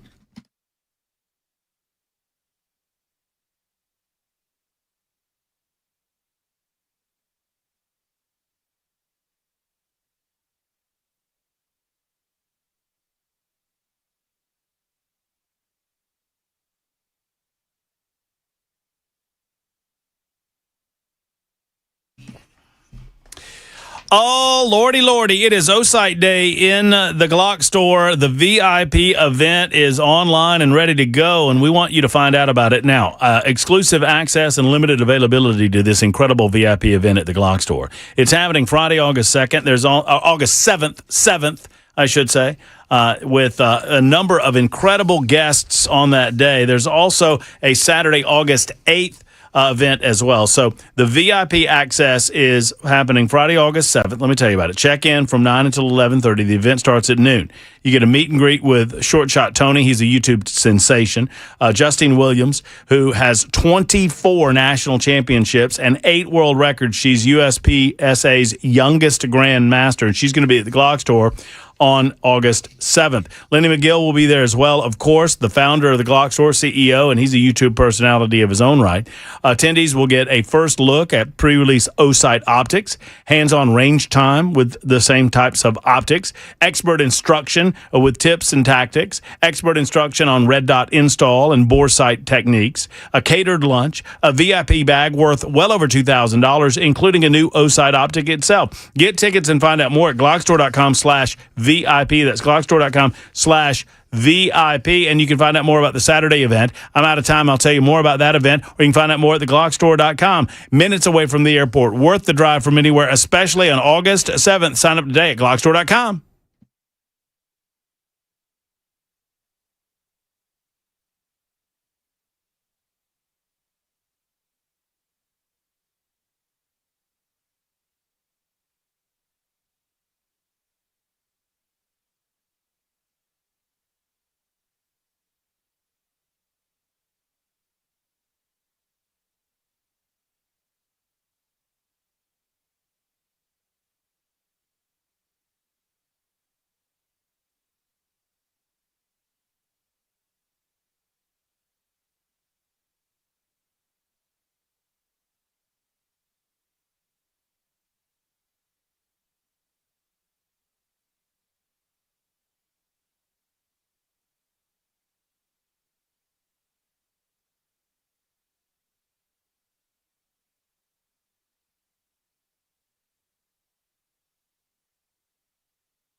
I'm Ken Weaver with your top stories. We've got the full forecast and traffic coming up in 5 minutes. As far as the forecast goes right now, we got very heavy rain.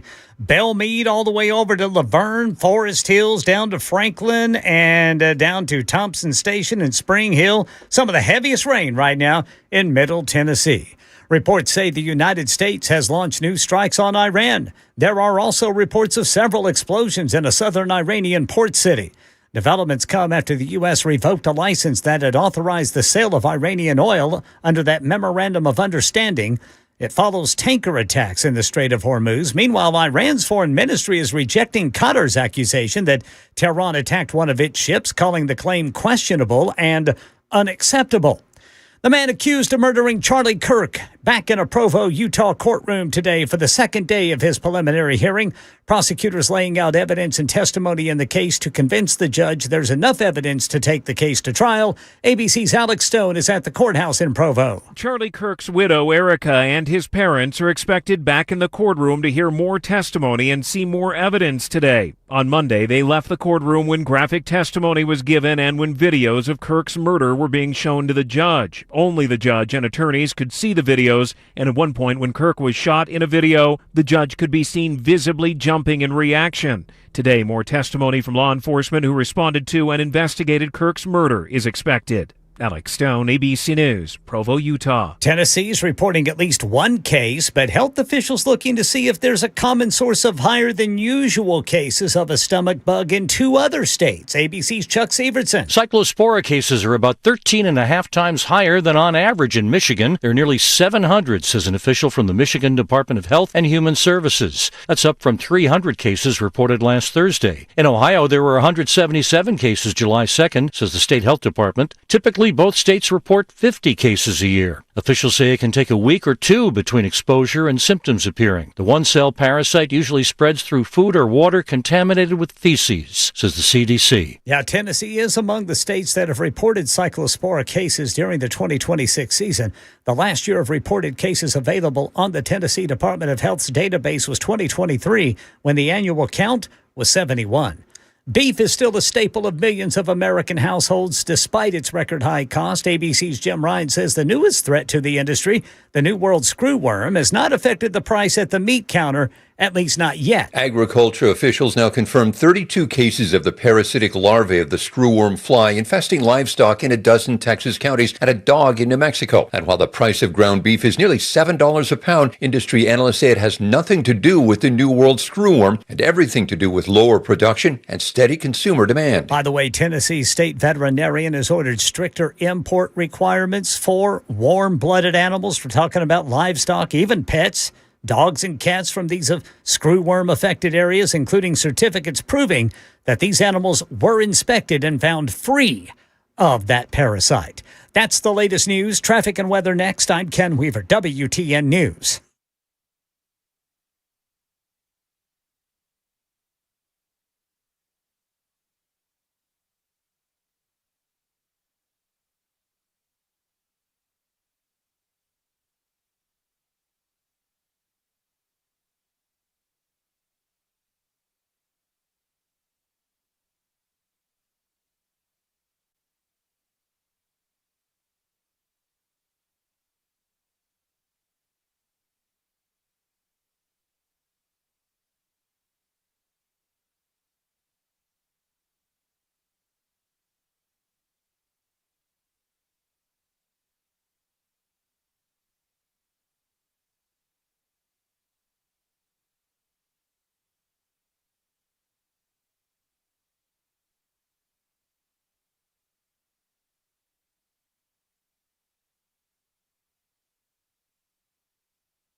Right now, very heavy rain. Dixon, Franklin, Forest Hill, Spring Hill, Columbia, Thompson Station. Very heavy rain in these locations. It's just part of what's going to happen every day this week. Pop-up showers and thunderstorms. Some of them going to have some thunder and some lightning in them, but we don't expect anything severe. In addition to the heavy rain to deal with, well, some drivers, you've got some crashes to contend with. An accident 24 eastbound at Shelby Avenue. Franklin, a crash 65 southbound right there at I-840. Glencliff, Briley Parkway southbound at 24. Madison, Dickerson Pike, just south of Skyline Ridge. And look for West Nashville. Got a crash 40 westbound at 440. And in Antioch, off-ramp, there's a crash partially blocking the off-ramp. That is 24 eastbound to Harding Place. Jolton got a crash 24 westbound near the Cheatham-Davidson County line. I'm Ken Weaver.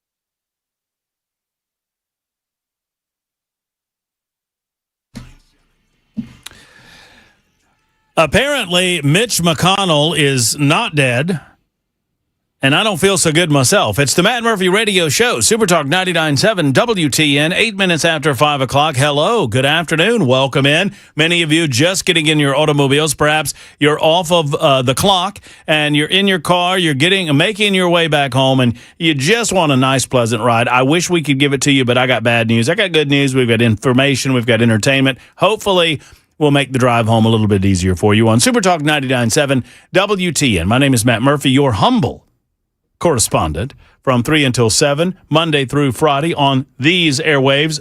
In addition to these airwaves, you can find us on iHeart, Spotify, TuneIn. We have our own app, Super Talk 99.7 WTN. And then, of course, there's Talk TV, YouTube, Facebook, Twitter, Twitch, Rumble, YouTube, Facebook, Twitter, Twitch, Rumble. Hello to all of you crazies out there. Help our digital footprint by giving us the like, the subscribe that you know we need and love, and maybe a little thumbs up there. And, comment in the YouTube chat. The YouTube chat is an insane place. I don't know about Rumble. I don't know about Twitch. I don't know about Twitter. I don't know about those platforms, but I know on the YouTube chat, there's a bunch of crazies over there, and we love every single one of them. The Murphy Minion Brigade is out and about on YouTube chat. Young Jackson is controlling the experience behind the glass, making sure that everything that comes out of our speakers sounds as good as humanly possible. And then there is young Ken Weaver. He's back behind the glass in News Closet B, gathering headlines as we speak, delivering them twice an hour, and when it breaks. Speaking of breaking news, there are new developments in a case that I wanted to talk about yesterday, and we never got to it, and I'm going to talk to you about it today. And I just want to reset. Number one, Mitch McConnell was apparently spoken with earlier today. There's a lot of rampant rumors running around that McConnell is in a coma, unconscious, brain dead is a phrase that we have heard used in regard to Mitch McConnell. That is, according to some of his closest friends and confidants, including former aide and advisor Scott Jennings. McConnell is not dead. He's very much alive. He has been in the hospital for the better part of 3 weeks. His wife is apparently out of the country, and he seems to be getting, quote-unquote, better. Some are suggesting they're trying to get past the August 4th deadline in order to not have a special election in Kentucky. I was unsure of the rules of Kentucky, and we've now been informed, and thank you to all of you loyal listeners who provided the information to me. Too many to count, too numerous to count. Mitch McConnell would not be replaced by Andy Beshear as the governor. So in Kentucky, there is a trigger for a special election to serve out the remainder of the term that would have been Mitch McConnell's in the United States Senate. So there's that. So it would not fall to Andy Beshear's, which is obviously the fear because Beshear's is a Democrat, and I promise you, he might not pick the progressives of New York and other parts of the country, but I don't believe that any selection by Beshears would be reflective of the citizens of the state of Kentucky. So there's that story going on. We have another story that we're following involving a Metro Council meeting tonight and data centers. Apparently, there is an expectation of a lengthy Metro Council meeting tonight, as open comment will be provided, or open comment available for those signing up. A 2-minute comment period per person will be made available on the issue of data centers tonight at the Nashville Metro Council. You got anything? Or you just, I didn't know if you had anything. It's raining. Is it? It's pouring, Matt. Can you not hear it? Huh. Hold on a second. Man, oh man. Raining out there. Y'all be careful. If you're in and around the downtown area, it is raining on you. And let's just take a look at the radar. While you bring it up, Jackson, that's a good pull by you. We need to make folks who are just getting off work and perhaps in their automobiles trying to get home, make you available of what's going on. Yeah, there's a big red blob that's coming through Nashville. It is stretching from our position on Music Row all the way down, basically down I-65. It's approaching Brentwood. Now, it's already raining in Brentwood, make no mistake, but the heavy stuff is about to come down along a line of I-65 and moving. I don't want to say that it's moving eastward. I don't want to assume that. Let's see. Which way is this moving? It's one of those pop-ups, baby, where it just kind of pops up there, sits there, dumps a lot of moisture over a specific location. And right now, it is about to pop Franklin. It's hitting portions of Franklin along 96 and 431, but it's about to pop Franklin. So it's basically a big red blob to the west of 65 between 840 and Nashville. And it is dumping large amounts of rain. There's also another blob over Columbia. The greater Mount Pleasant area remains calm. Ken, what's the real feels? Oh, geez. Thank you, Ken, for not answering that silly question. I appreciate you. We see whose side of all of this that Ken Weaver's on. Now, don't we? 615-737-9986 is the telephone number, 615-737-9986. Clarksville, Tennessee, just to the north of us. We love our listeners, our loyal listeners in Clarksville. A family and the Clarksville branch of the NAACP demanding answers after an inmate died in the Montgomery County Jail 4 days after he was captured during an arrest, and video showed a Clarksville police officer releasing a canine on him. The video shows a Clarksville police officer releasing the police dog on Darius Chappell, 34, as officers attempted to take him into custody. The incident happened June 29. So I guess that's, 8 days ago. The officer who released the canine was placed on administrative leave while the Clarksville Police Department conducted an internal use of force investigation. It's absolutely heartbreaking, gut-wrenching for me. It's made me nauseous. That's Jessica Pons, the ex-wife of Darius Chappell. The bystander video shows Montgomery County Sheriff's deputies and Clarksville police officers detaining Chappell in Clarksville. According to the Montgomery County Sheriff's Office, Chappell was wanted for violating parole, simple assault against a first responder, and resisting arrest. The video shows Chappell struggling with officers before he appears to be tased. Multiple officers can then be seen restraining him on the ground as the Clarksville police officer releases a dog. The dog can be seen biting Chappell for the better part of 60 seconds, about a minute. Bystander starts yelling, "Get the dog off him." Of course, Pons responded even after he's on the ground. There's 2 or 3 or 4 cops, big old guys on him. Pons said Chappell suffered multiple dog bite wounds that the family believes he did not receive proper medical treatment for while in custody. Clarksville Police and the Montgomery County Sheriff's Office have responded. The Montgomery County Sheriff's Office and Clarksville Police have released more information about the circumstances surrounding the death of Darius Chappell. An autopsy is now underway, attempting to determine Chappell's official cause of death. The Tennessee Bureau of Investigation is conducting a full investigation into his death, which remains ongoing. The family and the NAACP are, quote, demanding answers, end quote.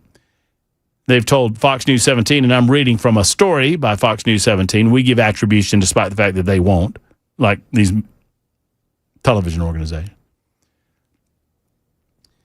They say that they're appalled at the use of what they call excessive force and don't believe Chappell was properly treated for multiple bite wounds.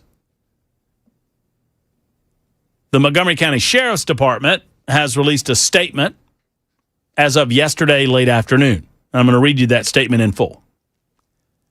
On June 29, 2026, deputies of the Montgomery County Sheriff's Office arrested 34-year-old Darius Chappell on a felony parole violation warrant issued by the Tennessee Parole Office. Deputies located Chappell at the Burger King on Fort Campbell Boulevard and were preparing to make contact when he exited the restaurant. Upon seeing deputies, Chappell fled on foot onto Fort Campbell Boulevard. Deputies pursued him and, with assistance from the Clarksville Police Department, took him into custody. Chappell was physically resisting deputies. Once he was taken into custody, he was additionally charged with resisting arrest, evading arrest, and assault of a first responder. Following his arrest, Chappell was transported to Vanderbilt of Clarksville Hospital, where he was evaluated, treated, and then medically cleared by Vanderbilt for booking into the Montgomery County Jail. Upon his arrival at jail, he was processed and booked in. Our jail medical staff conducted their own medical assessment, and Chappell continued to receive medical care in accordance with established jail medical protocol. Throughout his incarceration, detention staff conducted routine security checks as required and reported any medical concerns or complaints Chappell had regarding his health and welfare to jail medical personnel for evaluation and treatment. The care and well-being of those in our custody are responsibilities we take seriously. We remain committed to ensuring appropriate medical care is provided. The cause of Chappell's death has not been determined. We will not speculate or make any further comment while the investigation is ongoing. The investigation into Chappell's death is being conducted by the Tennessee Bureau of Investigation with the full cooperation of the Montgomery County Sheriff's Office. Clarksville Police also they extended their sincere condolences to the Chappell family on behalf of the Clarksville Police Department. Now, that was the Sheriff's Department, the statement I just read. This one, on behalf of the Clarksville Police Department, I want to extend our sincere condolences to the family and loved one of Mr. Darius Chappell during this difficult time. The Clarksville Police Department takes this incident involving Mr. Chappell very seriously. While our officer was assisting the Montgomery County Sheriff's Office during the arrest, we recognize the significance of what occurred and understand the concerns within our community. The Clarksville Police Department officer involved was placed on administrative leave following the following morning, June 30th, 2026, and the Professional Integrity Unit opened an internal investigation in accordance with department policy. We are committed to conducting a complete and thorough review of our officers' actions. Out of respect for the integrity of the ongoing investigations, we're limited in what we can discuss at this time. They go on to talk about the career that they have served, committed to the public, remaining committed to professionalism, accountability, etc. Now,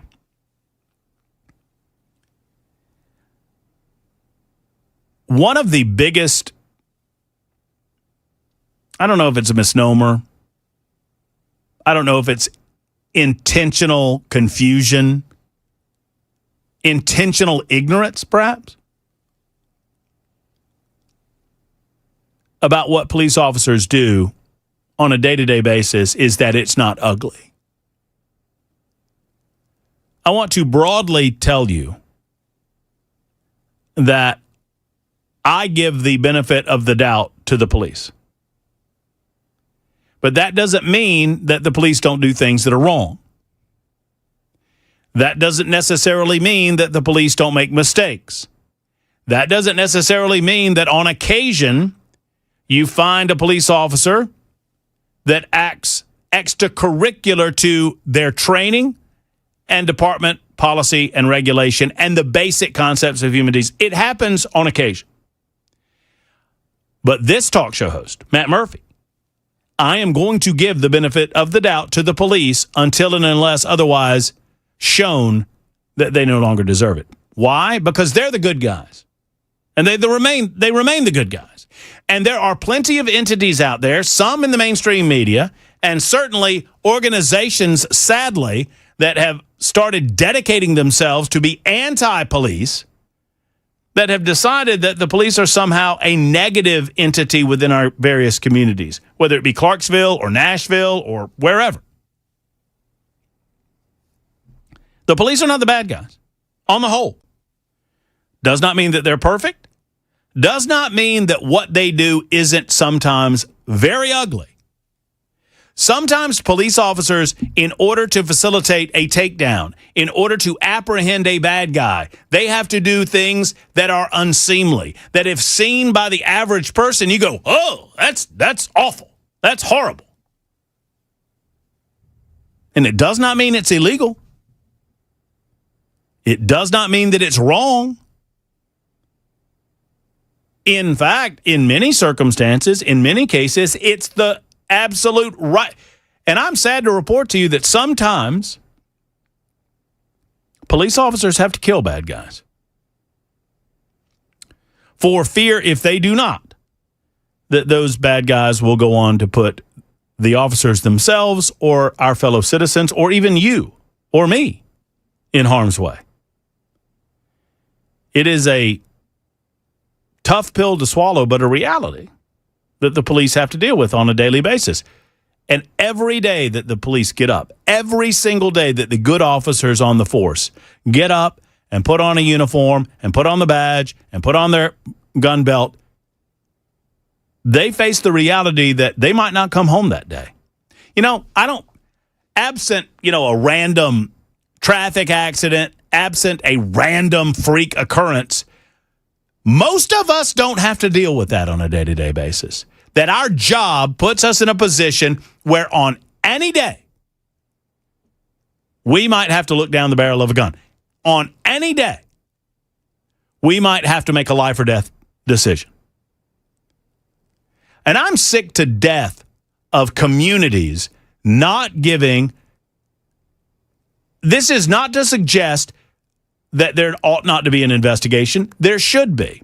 But this concept of because we saw something that looks pretty bad on screen, because we saw something that in real time was a split-second decision made by a police officer designed to try to facilitate a takedown as best they possibly could and using the resources around them to include a K-9 unit, this suggestion that we can use our 2020 hindsight to second-guess that split-second decision that the officer has to make, it's ridiculous.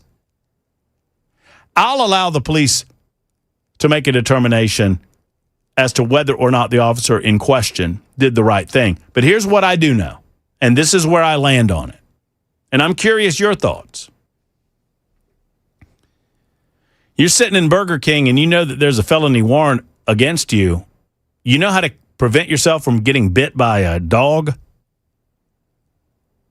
Don't run. Do you know how to prevent any and all possibility of the use of force against you regarding your arrest? Don't run. Comply with the police. I am not happy that Darius Chappell is dead. But Darius Chappell has some responsibility in it. And I'm not afraid to say it. It's 25 after the hour.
5:30 on the dot. I'm Ken Weaver with your top stories right now. Nashville, downtown, getting some of the heaviest rain out there. Franklin's getting hammered. Dixon's still getting hammered by heavy rain.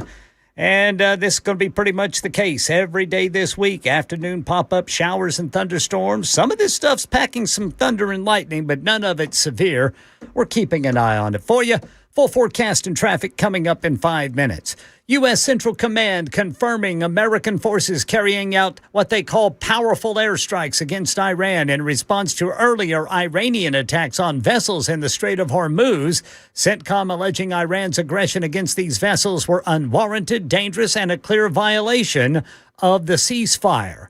Right now in Nashville, Channel 4's Braden Ross says a lot of people showing up to speak at tonight's Metro Council meeting when they open up public comment on data centers. People having to grab a ticket if they want to speak. Tickets are free. They just set the order by which people are going to speak, Braden says.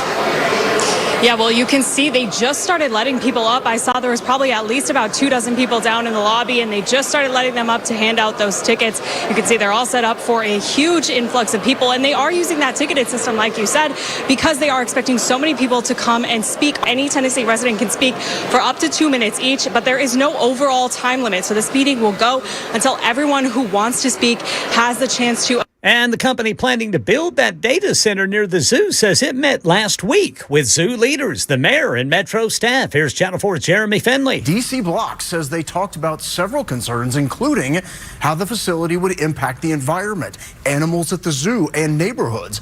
The company says the facility won't function as an AI data center, and it won't deploy any on-site power generation.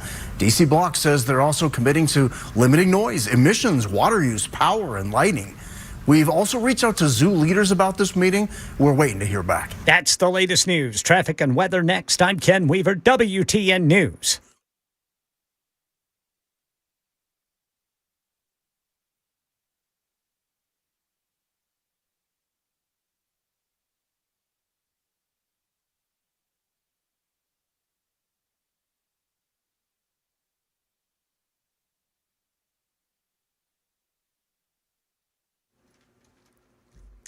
All right, in addition to the pockets of isolated showers and thunderstorms, we've got crashes to contend with over on the East Bank going eastbound at Shelby Avenue. Over by the airport, 40 eastbound before Briley Parkway East. Glencliff, Briley Parkway southbound there at 24.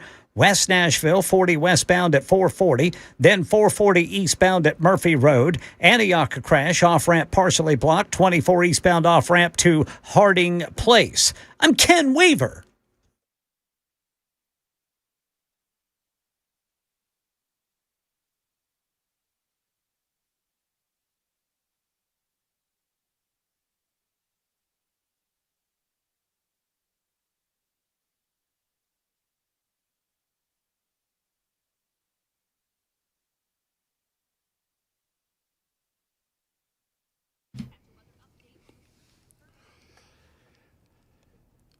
Friends, I've been saying for the time that I've talked to you about Timberland cabinets that the kitchen is truly the heartbeat of the home. They're the heart. The kitchen is the heart of the home.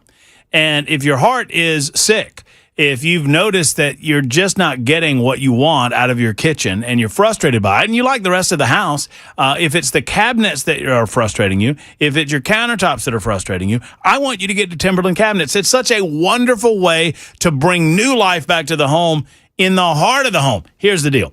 So you had family over, you had friends over for the 4th. And once again, you're very disappointed in the kitchen area or even the bathroom areas.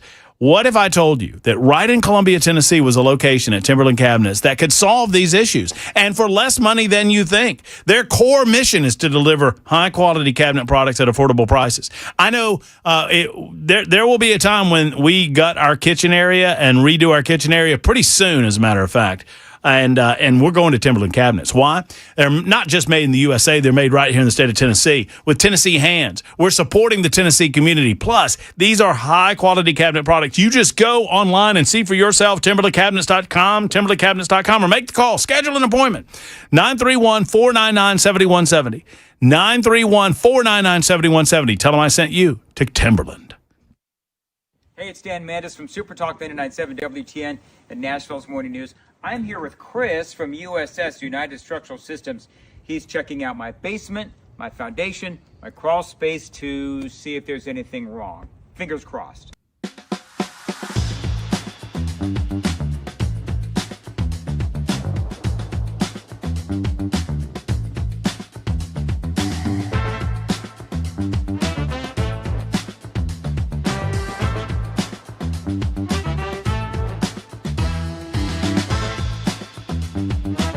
All right, so there's good news and there's bad news.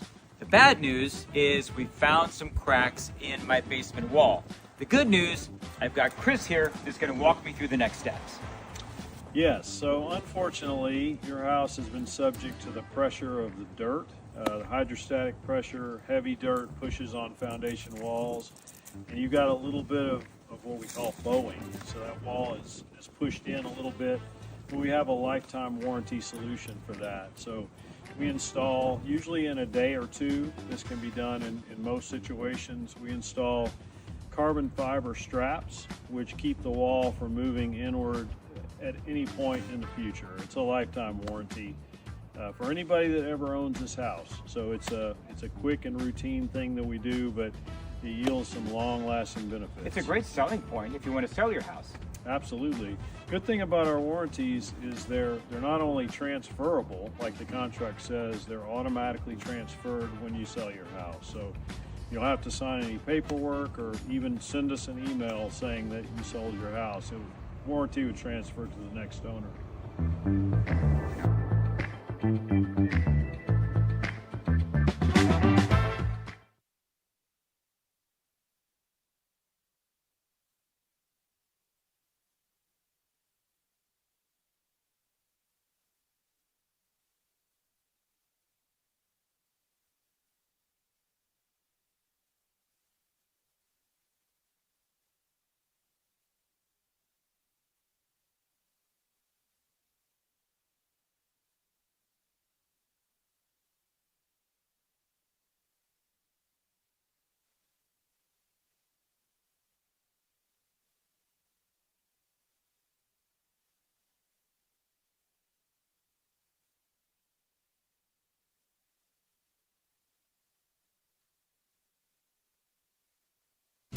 Super Talk 99.7 WTN. A lot of rain in our listening area. Be careful if you're out on the roadways.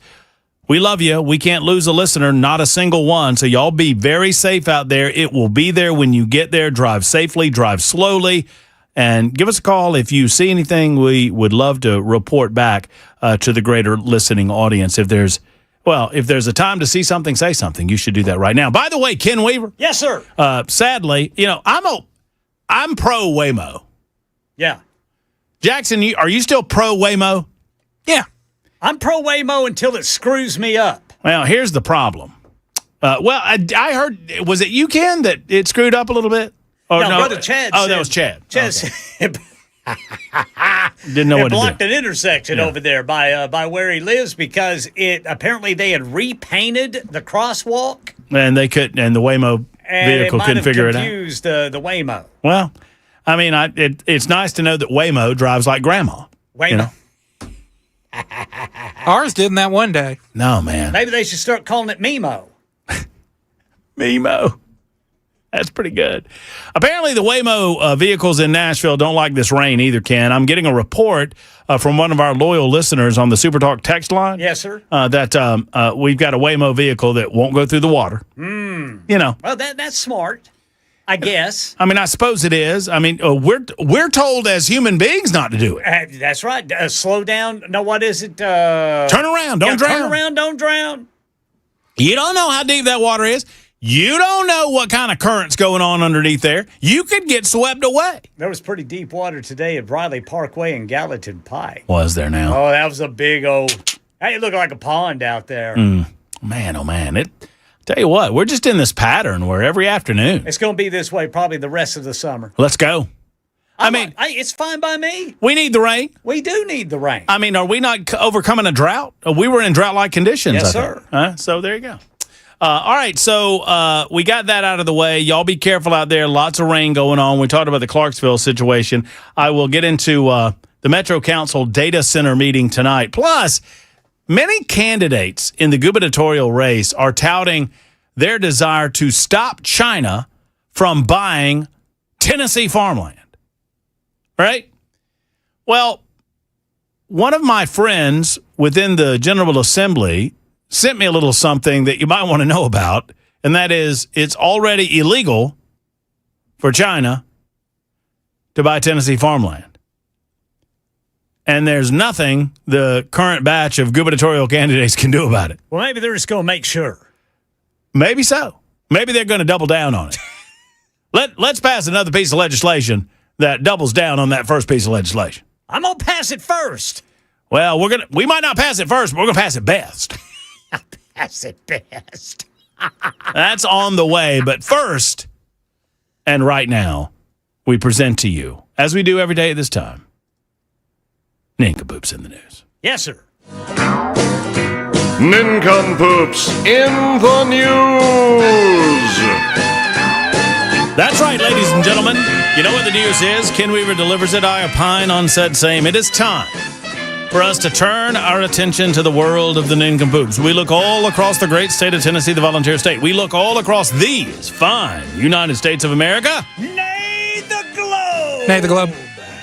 Nay, the globe. That's right. I went global yesterday, did not come out with a victory.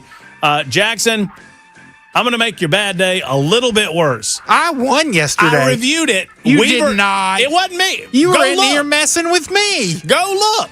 Weaver won the text vote. Yeah, I'm going with what By how Murphy many? says. By like 8.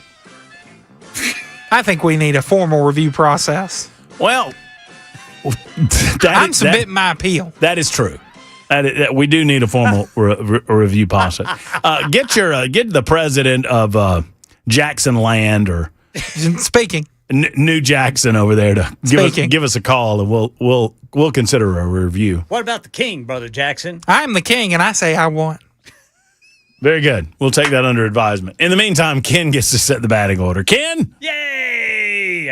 All right, I'm going me, Weaver. I'm going Murphy. And Brother Williams. Oh, up the rear.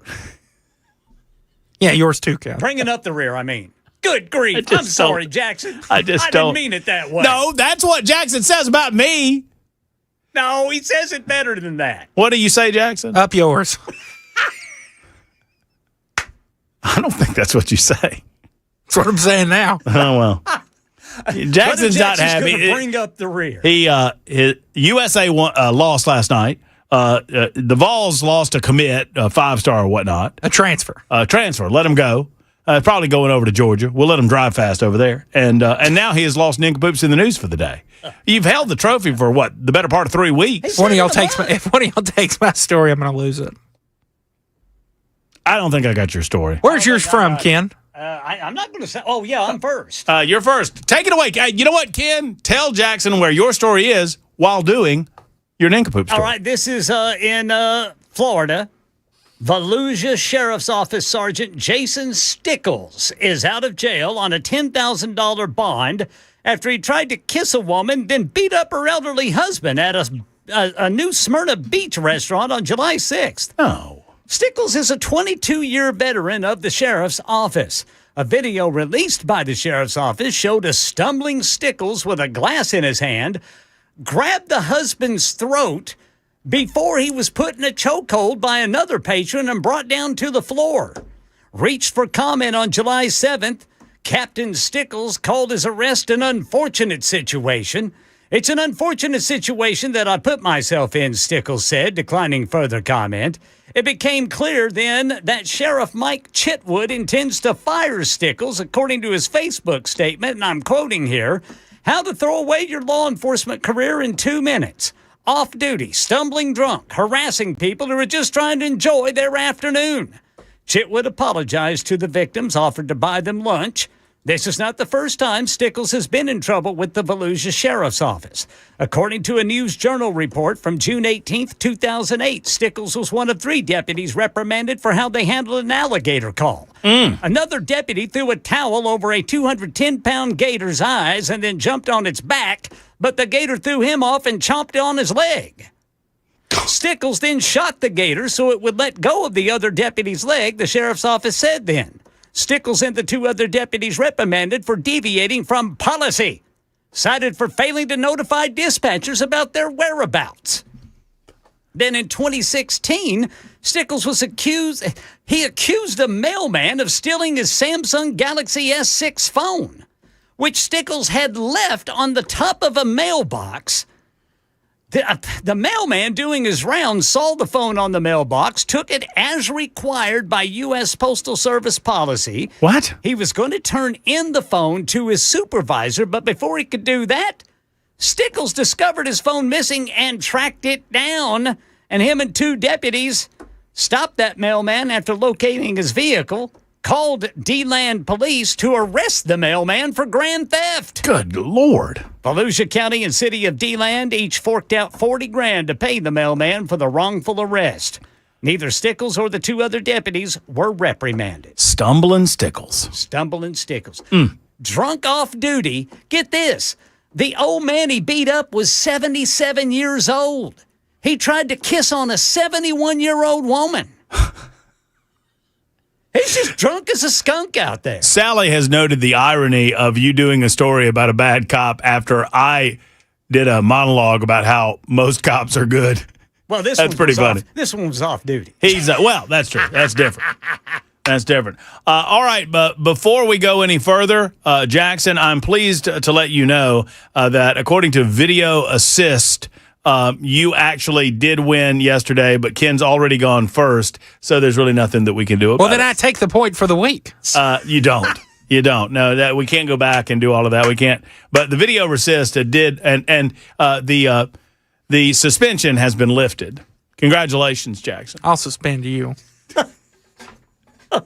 Greensboro, North Carolina. 2 triad teenagers made their first appearance in Guilford County Court in Greensboro, North Carolina yesterday. After, they're facing multiple charges after several people were accused, several's in quotes now, were accused of using what court records describe as a powerful explosive to break into Smith High School. Solomon Carvello Bell, 18, and Chase Harrisharan, 18. It's Harricharan.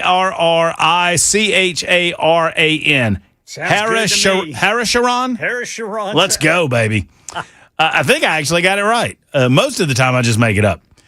Chase Harrisharan, 18, were arrested and taken into Guilford County Jail on the following charges: felony breaking and entering, explosives on educational property, possession of a weapon of mass destruction, malicious use of explosives and damaging real property, and felony conspiracy.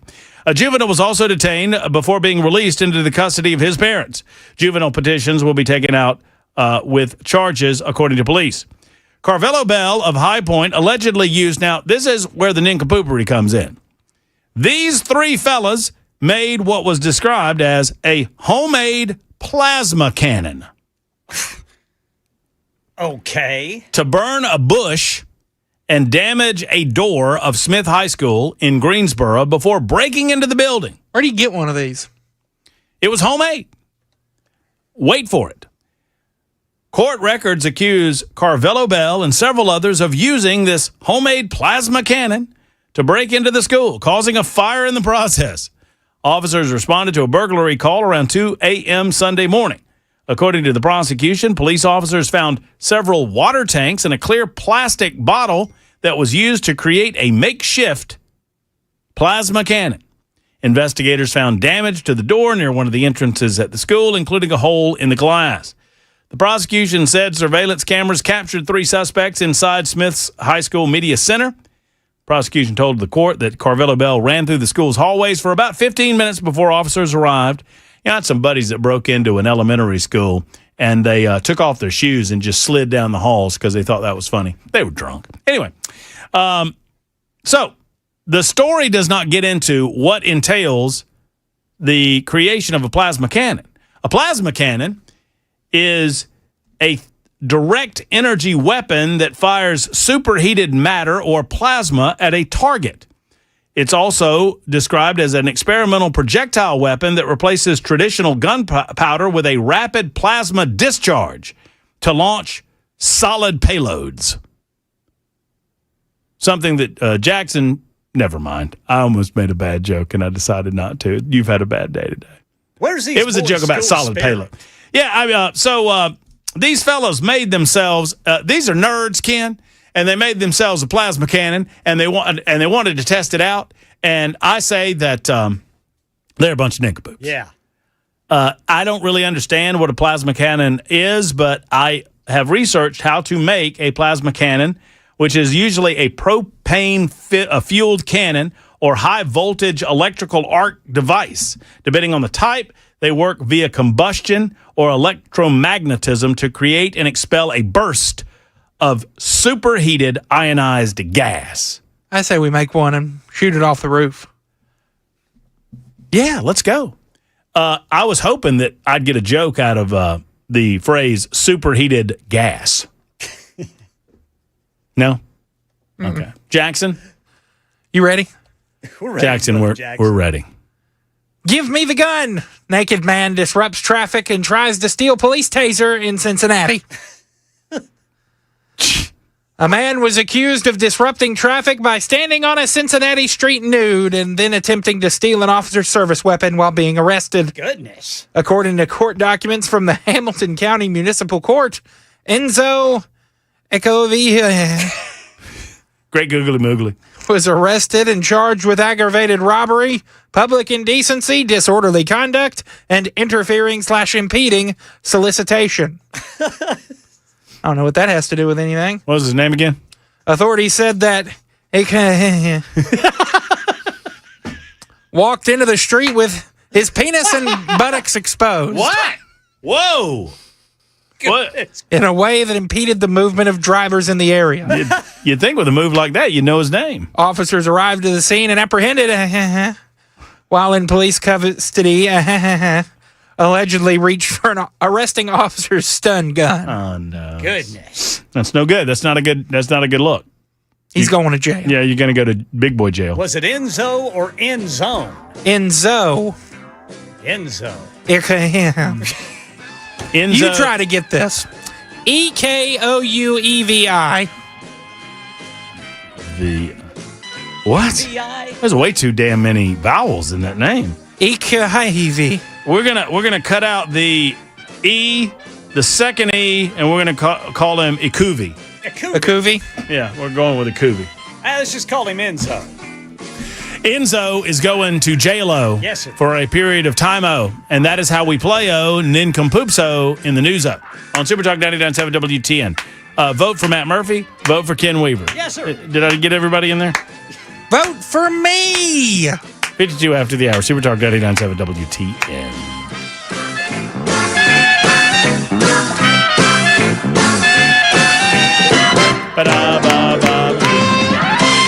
Hello, friends.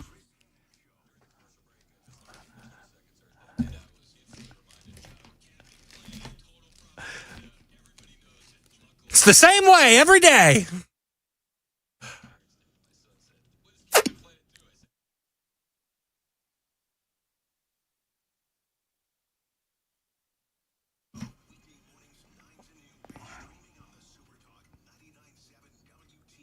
I always do that after Nincompoops. I always get so excited about telling you about our wonderful advertisers that I jump the gun on those promotions. And I apologize to Chris Hand, even though he stole 2 of my hours the other day on a Best of Matt Murphy. But that's a different story for a different day. It can be hard to find someone that you trust when it comes to your AC. And I understand your AC is working hard, right? It is working overtime to keep your house nice and cool with all of the humidity that's rolling through our area on a daily basis and all of the heat involved with the summertime months. Your AC is, well, it's getting after it. And if it's not doing the job, if it's got a few years on it, or if there's just something wrong, you need to call Jeff Eddy and Efficient Heating and Cooling. I like to say if your AC's not ready, call Jeff Eddy and Efficient Heating and Cooling.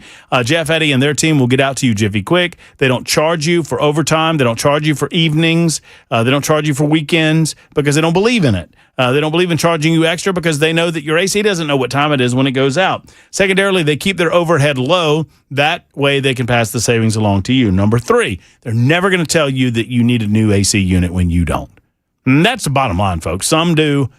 They don't at Jeff Eddy and Efficient Heating and Cooling. And I know I've worked with them for years. They recently replaced my 5-ton unit, and I encourage you to ask them about what they can do for you. They're an Elite Pro partner with the Rheem. EfficientHVAC.net, EfficientHVAC.net, or call 615-784-4424.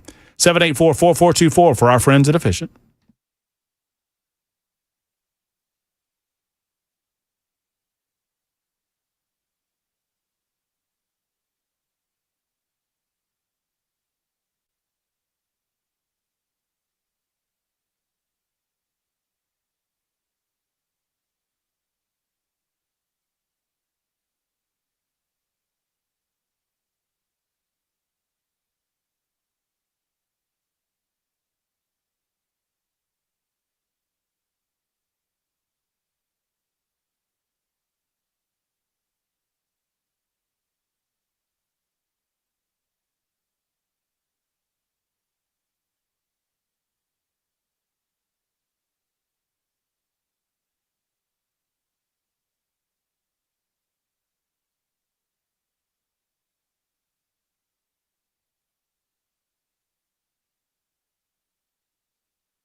6 o'clock on the dot. I'm Ken Weaver with your top stories. Downtown and East Nashville, Franklin, looks like Columbia, also Murfreesboro getting the heaviest rain right now in Middle Tennessee. Spring Hill, you're getting it too. Got the full forecast and traffic in 5 minutes. U.S. Central Command confirming today American forces carrying out what they call powerful airstrikes against Iran in response to earlier attacks on vessels in the Strait of Hormuz. CENTCOM alleging Iran's aggression against these vehicles were unwarranted, dangerous, and a clear violation of the ceasefire. ABC's Louis Martinez has the latest. There were 3 ships that were targeted overnight and earlier today in the Strait of Hormuz by Iranian missiles. That's according to U.S. officials. And so what we have been expecting is whether the United States was going to respond militarily against Iran for this, as we had seen in previous weeks during the Memorandum of Understanding. That is exactly what is happening today. Right now in Nashville could be a long Metro Council meeting once they open up for public comment on data centers. Channel 4's Braden Ross says they open the doors at 5 for people wanting to speak, to grab a number, to try to make it as orderly as possible. Yeah, well, you can see they just started letting people up. I saw there was probably at least about 24 people down in the lobby, and they just started letting them up to hand out those tickets. You can see they're all set up for a huge influx of people, and they are using that ticketed system, like you said, because they are expecting so many people to come and speak. Any Tennessee resident can speak for up to 2 minutes each, but there is no overall time limit. So this meeting will go until everyone who wants to speak has the chance to. Meanwhile, Channel 4's Jeremy Finley says the company planning to build the data center near the zoo says it met last week with zoo leaders, the mayor, and Metro staff. DC Block says they talked about several concerns, including how the facility would impact the environment, animals at the zoo, and neighborhoods. The company says the facility won't function as an AI data center, and it won't deploy any on-site power generation. DC Block says they're also committing to limiting noise, emissions, water use, power, and lighting. We've also reached out to zoo leaders about this meeting. We're waiting to hear back. And then just moments ago, Channel 4 reported that Mayor Freddie O'Connell says his office is not working with DC Blocks. They just called a meeting. Accused Charlie Kirk murderer Tyler Robinson due back in a Provo, Utah courtroom today for the second day of his preliminary hearing. Kirk's widow Erica and his parents too. Day 2 of the preliminary hearing is expected to bring more testimony from law enforcement who responded to and investigated the shooting of Charlie Kirk. Security here at the courthouse is extremely tight. Sharpshooters and tactical teams are on rooftops. Tyler Robinson is moved to and from court in an armored motorcade. On day 1 of the hearing, a Utah Valley University police officer testified about hearing the shot and seeing people running away. And graphic videos of Charlie Kirk's murder were shown to the judge. Erica Kirk left the courtroom clutching prayer beads. Alex Stone, ABC News, Provo, Utah. That's the latest news, traffic, and weather next. I'm Ken Weaver, WTN News.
In addition to the heavy rain in parts of Metro Nashville, Sylvan Park's got a crash 40 westbound past Whitebridge Pike, Briley Parkway West, Metro Center 65 northbound past Rosa Parks Boulevard, Glencliff a crash 24 westbound past Briley Parkway South, Pegram a crash 40 westbound at McCrory Lane, Berry Hill a crash blocking the right lane 65 northbound before Armory Drive. I'm Ken Weaver.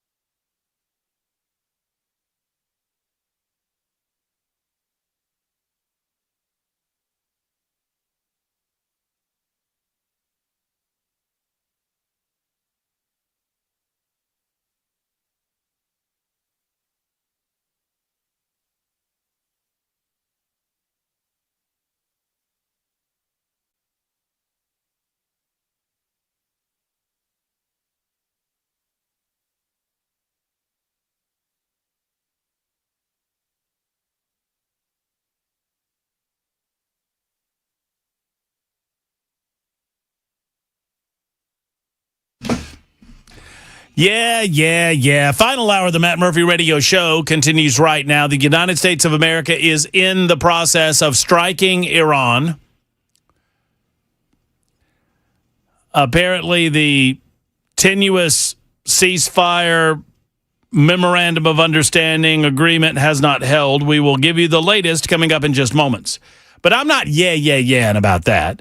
I'm not yeah-ing about Graham Platner. Hey, little audio video here. Y'all see this one from good old Bernie Sanders? Our good buddy Bernie said, I'm going to do everything I can to make sure that Graham Platner is the next senator from the state of Maine. oh, yeah, that's great. I'm going to do everything I can to make sure that Graham Platner is the next senator of Maine. Bernie Sanders looks exactly the same as he has for the last 30 years, and yet we're told that he continues to get older. I don't get it. I'm going to do everything in my power to make sure that Graham Platner is the next senator of Maine. Except until today, when he announced that I'm withdrawing my endorsement of Graham Platner for Senator of Maine. As have a lot of Democrats, they've withdrawn their endorsement. So just to summarize, for those counting at home, Nazi tattoo, okay. Lying about Nazi tattoo, okay. Said on a Reddit post that if anyone ever broke into his home, that he would rape them to show dominance, that's okay. Sexted with multiple women while married, that's okay. Bragged about pleasuring himself in porta potties, that's just fine. Praised Islamic terrorism, that's all good. Proclaimed he's a communist, that's fine. Joined the Kick app, which is known to be used by predators across the United States of America to contact minors, all good. Sexual assault allegations, no problem. But now, just now, the Democrats have decided that this is a step too far, that enough, as they say, is enough. It is an odd thing for me to tell you folks, and a little more audio video here, Jackson. It's an odd thing for me to alert you to this, that John Fetterman is the most rational Democrat in Washington, D.C. So regardless, now when the entire Democratic Party in Maine has called him to leave, and now also, as far as I know, whether it's Schumer, Gillibrand, and other leadership in the DS and other people have all called him, had to go.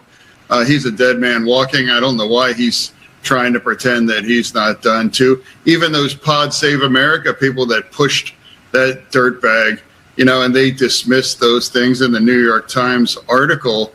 Maybe they ought to apologize to the women that clearly they didn't believe or they dismissed that.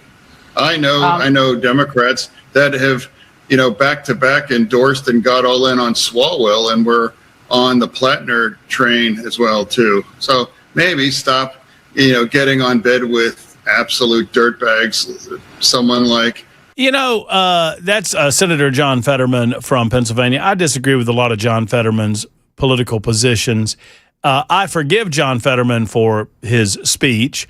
Obviously, he suffered a stroke, and he has learned to utilize text to, or I guess, voiced to text. He utilizes that. He is better able to read than he is to hear.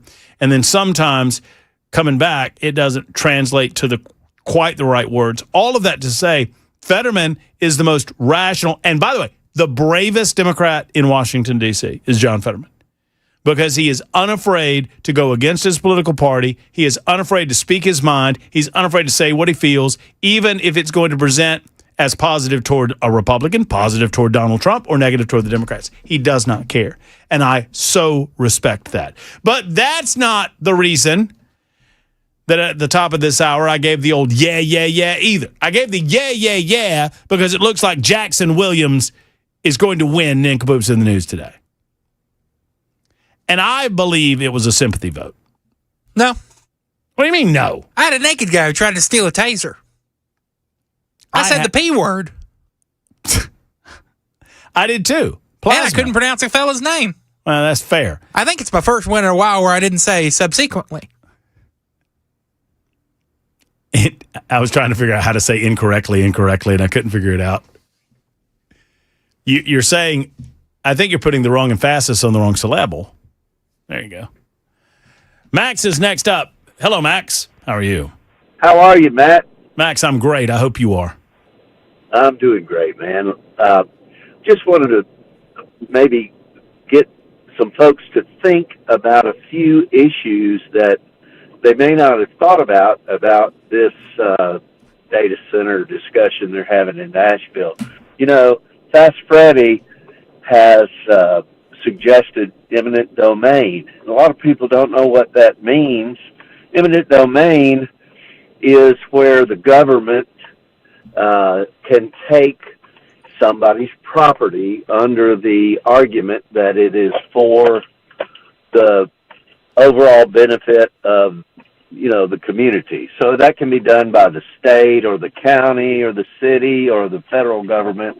It's like where they want to take a swath of land from a farmer to put an interstate through, or they're wanting to take property along a river that they're going to dam up for hydroelectric energy. And so if they say they're going to take the property by eminent domain for the good of the community, they say, we'll pay you market value. It doesn't matter whether or not this company, DC, whatever it is, has a contract with Metro or whoever it is. If they decide to take the property by eminent domain, that supersedes that contract. Now, having said that, that doesn't mean that there's all kinds of litigation that might ensue, because number one, they could claim it's bad faith or it's breach of contract. Well, it is bad faith. I mean, yeah. I totally agree. But what the bottom line. I'll let you finish. Go ahead, man. Well, where I'm going is, Freddie is trying to, if he can get the council to say, let's proceed with eminent domain, then the whole case goes to the court, and they sue and say, wait a minute, we had a contract, we had a this, we had a that, and it gives Freddie the opportunity to say, well, I tried my best to stop the thing. That's right. So even if he failed, it bogs it down, and the hope is, so the idea here is we're bogging it down in the hope that DC Blocks just gives up and goes away. DC Blocks, the struggle here for the Metro Council, number one, they did not oppose this anytime it came across the Metro Council, anytime that they were aware of it, anytime that there was any sort of approval of any sort of contracts, and I don't know how those things happened, but there were opportunities for them to raise a red flag previous, but there was not public objection in the fashion that we're seeing public objection. Now that the public is objecting in the way that they are, suddenly the council is interested in all of this. That's number one. So the council had opportunities to stymie this deal prior to it getting to this point, and they chose not to do so. Number two, I believe Freddie O'Connell is attempting to slow this process down to either convince DC Blocks to go away or to get him past, and believe it or not, I do believe this is a consideration, to get him past his 2027 election. I agree. And if you get bogged down in the courts, as you know, Max, it can take literally years. The struggle here is that the public pressure that's been applied with this this campaign, online, the petition, 400,000, 500,000 signatures, whatever it might be, none of that's going to have an impact because DC Blocks doesn't care.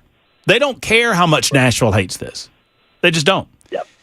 Well, and the other thing too is that, I mean, they can file injunctions to keep them from, stopping the process while they litigate this. But all of that too, I'm a lawyer, but I haven't seen their contracts, but I'm sure they must have language in there that if they have to go to litigation, that the prevailing party gets their attorney's fees, and that could be lots of money that the city would have to pay because they didn't put the brakes on it on the front end, and they just doing it as a knee-jerk reaction because of the political pressure on the back end. But I just wanted to make the point that, the foregone conclusion that they've got a contract so there's nothing they can do is not actually accurate because they can still pursue the... Well, they can pursue eminent domain, but here's the struggle that they're going to have with eminent domain. It is retroactive. They did not identify a legitimate public use for this property prior to the consummation, or at least we've gotten to the point of consummation of the sale. DC Blocks says everything's in place. Whether that's true or not, we'll figure it out in court. But for me, I just don't believe. And Max, tell me if my instincts are wrong here. If you're a practicing attorney, you might have a say on it. This is not an appropriate use for eminent domain. This feels like it is a last resort in an effort to get Nashville's way. And look, I understand where the community is on this, but I'm fearful that we're allowing this type of government overreach when it comes to eminent domain because of the emotional pull of the zoo. I get all of those things, but this just doesn't feel like an appropriate use. I totally agree with you, Matt, and I'm saying if they force that through, obviously those are arguments that will be made in the court, and there's a remedy called punitive damages, which says that if a person acts intentionally, maliciously, etc., that not only can you get compensatory damages, that is to pay you for what you've actually incurred as a damage, but you can be charged punitive damages, which is to punish you for your bad conduct. And I think that there's an open door. Again, I don't know the details of the case, but it's a slippery slope, and I'm just saying that do they have a pretty good standing from what I've heard in the press and on the radio, and that's all I know. I haven't seen any of the details, but yes, it seems like the company has a very strong foothold, and this just appears to be political shenanigans. And well, I mean, and I understand it. I mean, I understand why people are frustrated because I think the same people that are frustrated, though, want to believe that the zoo is in some sort of pristine region of Nashville, Tennessee, where there's nothing around it but beauty and serenity and peace and calm. They're like 250 yards away from the third largest railroad yard in the United States of America. I agree. Yep, I agree. And but the thing that is frustrating, as is in many of the cases, if the city pulls this stunt, the taxpayers are going to be the one that have to pay for the fact that they didn't do what they should have done, could have done. I don't think they could have done it because, as you've said before, there's already zone, industrial, et cetera. I mean, you're right. Absolutely right, Matt. Well, we'll see. I mean, if the public sentiment is so great, and thank you for the call, Max, then one would think that we could convince, unless the process, and I've not seen the particulars on this, I'll admit it, and if anybody knows what the particulars are, where we are, DC Blocks says that everything's been signed, sealed, and delivered. We've not really heard, at least I've not, heard from the company that's selling the property. They have remained very quiet. One would think if we've not reached final sale confirmation, if that has not been signed on the dotted line, then there is a better avenue considering the level of public support for the zoo over and above eminent domain, and that would be simply to buy the property outright from the current property holders and pay more than DC Blocks is offering them for the property. Why wouldn't they do that? Is that not the free market way to solve this? If enough Nashvillians want to protect that property in the spirit of the zoo, then convince the Metro Council to get behind it, convince the Brad Paisleys of the world and these other country music superstars that are worth $1 gajillion that are, put your money where your mouth is. Pony up some cash. Let's buy that property and let's preserve that property for the benefit of the animals. I'm not concerned about the emotional tug here. I'm concerned about the overuse of eminent domain when you got caught with your pants down. Freddie O'Connell and the rest of the Metro Council got caught with their governmental pants down, and you know what? They were allowing a free market thing to happen, and before they know it, the free market thing that was in front of them became a boogeyman, and now they don't know what to do about it. It is not a matter of necessarily saying, well, the community doesn't care for it. All right, I'm getting a little information from someone who would absolutely know.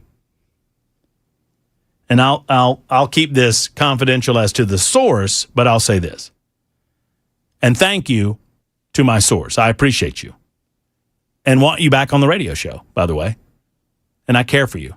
And I'm sorry that we argued. Anyway, hush your mouth. Don't you out my sources. How dare you? I didn't say anything. I heard you mouth it. The purchase is a sale agreement. The contract they're under right now does not allow Market Street to pull out of the contract without putting themselves in a situation where they would be sued regardless if someone came in willing to pay double. So, boy, oh boy, this has gotten to the point where, is it a matter of public pressure? I don't think DC Blocks cares about public pressure. Market Street is the company that's the seller. They would not. So someone that would know says to me that Market Street would not be allowed to pull out of the contract without putting themselves in a situation where they would be sued, regardless of if someone. So I guess that answers my question. Why can't we collect a pool of money and pay more than DC Blocks was willing to pay? Well, they've gotten to the point where, in order to do that, they would have to be in breach of contract, and that would cause them a lot of pain on the back end. That makes a lot of sense. And then my source goes on to tell me this, and I trust this too. The Metro Council did not know anything about this until they asked for permits. Private sale of property does not come before the council. They don't necessarily notify a council member or the mayor. Apparently the mayor spoke to them in March, but no one else knew that what this was going to be until they applied for the permits, and that was then made public. And I suppose that let me ask, were those permits were approved or not? But that's on hold. That's what we're debating tonight, I guess. And then the question is, if you've allowed any number of other data centers in the Metro Nashville area, if DC Blocks would be willing to sue based on the fact that you're picking and choosing, not necessarily on a zoning ordinance, but on the proximity of that location to the zoo. 615-737-9986, 615-737-9986. It's the Murphy Show on Super Talk.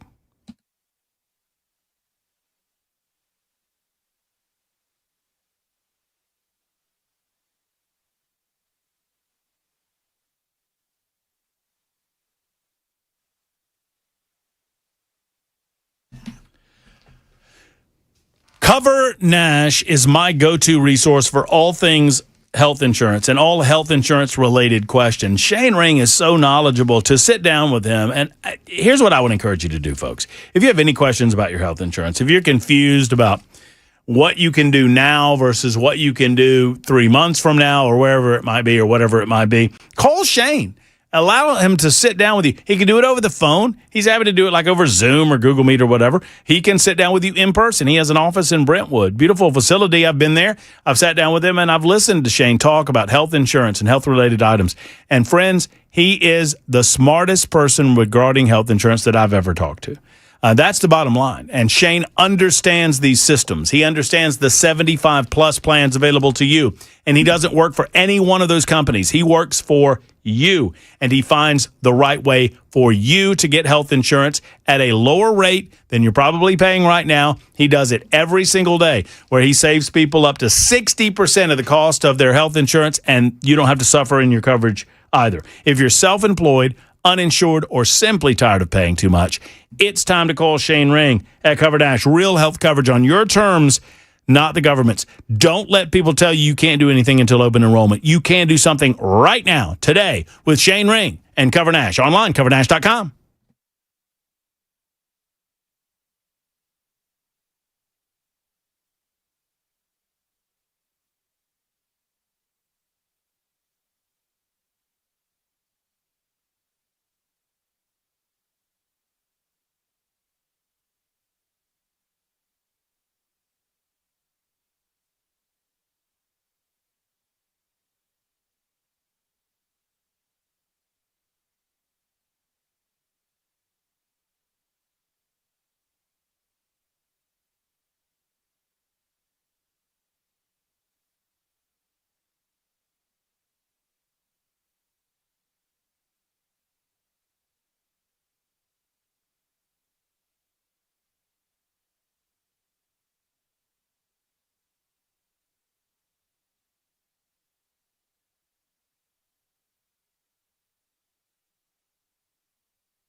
Hi, friends. Matt Murphy for Nashville Safe House. Nashville Safe House is your one-stop shop for all things safes in our community. In Middle Tennessee, there's only one. Actually, I take that back. I'm going to strike that. I'm going to say in Tennessee. No, wait. I'm going to strike that too. I'm going to say in the Southeast, there's only one safe company that you're going to hear Matt Murphy talking about. There's only one that I would recommend across this great country, because I believe that Nashville Safe House is the finest safe vault door biometric company in America. And that means in the world, and that means in the universe, and that means in infinity. They are great at what they do for well over 30 years. I think they're in the 34th year now.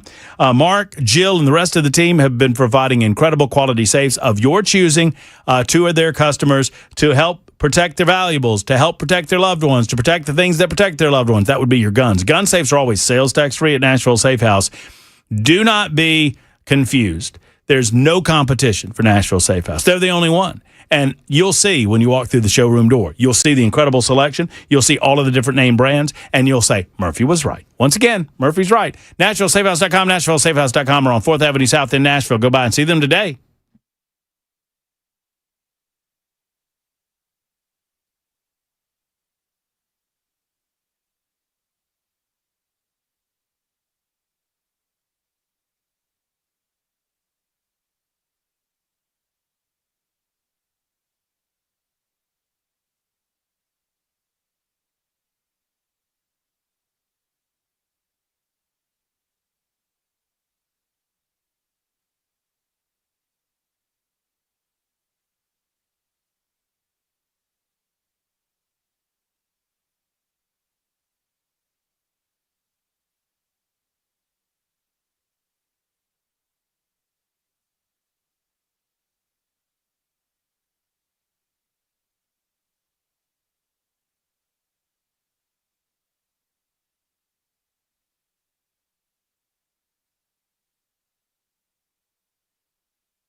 Hello, friends. Matt Murphy for Eurofix. There's a place where European auto repair doesn't feel like it.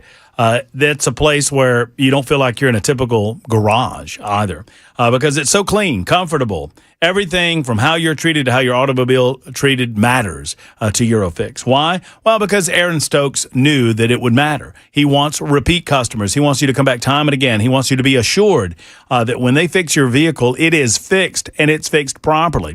That's why they offer a free 15-minute no-wrench inspection. It's why you don't have to put up with dealer prices or getting ghosted when you're waiting on a callback. It's why they have a 3-year, 36,000-mile nationwide warranty on all repairs they perform, and at below dealer pricing. They have locations in Nashville, Franklin, Belmead, Murfreesboro, and Mount Juliet, so they are close to you. 844-EUROFIX, 844-EUROFIX, or online at myEurofix.com. Tell them Matt Murphy sent you to myEurofix.com.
Holy moly, there's a big-time open house, and I get to tell you all about it. Hey, friends, it's Matt Murphy.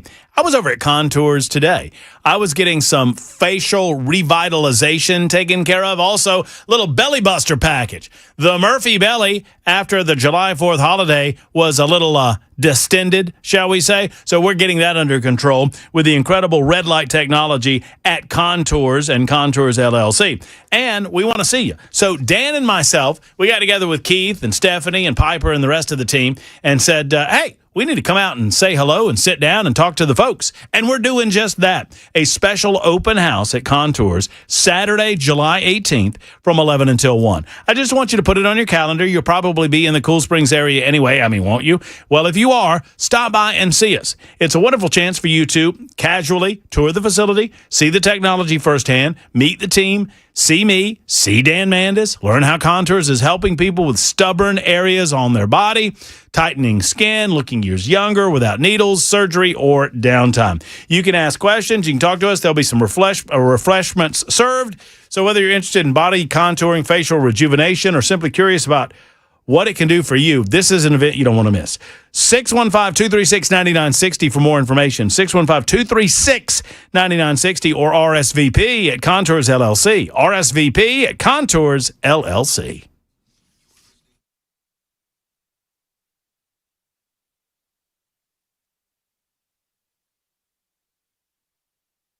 Supertalk 99.7 WTN. Sally writes in and says, I thought infinity was a distance, not a place. Sally, clearly, Buzz Lightyear says, to infinity and beyond. So, I don't know what to tell you. Mitch McConnell in the hospital, but not dead. Not dead yet. 3 weeks he's been in the hospital. The office will not say why, but he did speak to people earlier today, as reported by CNN and multiple other outlets. The suggestion has been made, and I will second that suggestion. Mitch McConnell needs to resign. His folks need to tell him to resign, and we need to get someone that can function in Kentucky on the ballot for the remainder of his term. Y'all, this is not good. Mitch McConnell, I reiterate and I double down on my call for age restrictions, upper age limits. Our founding fathers recognized that you should not serve in public office without having reached a level of maturity necessary for that public service. We have age requirements in all aspects of our lives. We recognize that there's a standard, and it's not universal, but there's a standard age of maturity when it comes to your ability to consume alcohol, your ability to decide whether or not you want to smoke cigarettes, your decision as to whether or not you want to see an R-rated film, for example. I mean, all these things are just age restrictions. Well, we also recognize that you should reach a certain age and level of maturity before you serve in the House of Representatives or in the Senate or for President of the United States. If we recognize that there is a time in our early life where we're not yet mature enough, wise enough to serve, do we not also recognize that there comes a point fairly universally at around, dare I say, around the age 80? And I understand that our man Trump is 80 years old. I don't care. I think there should be an age cap for running for re-election, particularly not even necessarily for the presidency, but certainly for the Congress. Because oftentimes, I mean, it is a rarity that you would have someone of the age of Donald Trump in the presidency anyway. It is all too common that you have these old people who really don't I don't want to say this. I don't want this to come off as hard-hearted. But if you're 80 years old and you're running for another 6-year term in the United States Senate, do you really care about how the decisions impact you or your? I mean, maybe you care about your family, but do you care about? I mean, do you care about decisions that are going to impact the United States of America 20 and 25 years from now? You probably care a lot more about the here and now, right? Just a thought. In the meantime, 615-737-9986. There is a big meeting going on tonight at the Metro Council involving data centers. We've been discussing the meeting throughout the course of the hour. So I'm now being told that the current classification, so there is a move, and I guess this is a move being initiated by Councilperson Courtney Johnston on the use of the property, the use of the land. The current use is general office. And the argument is being made that telecommunications is a better fit of what was available at the time of that zoning. Telecommunications is allowed in industrial zoning, but only with special exceptions that the data center cannot meet. So it would make their building permit application moot. And then there's a general feeling that whatever legislation goes before the council tonight would do ultimately nothing.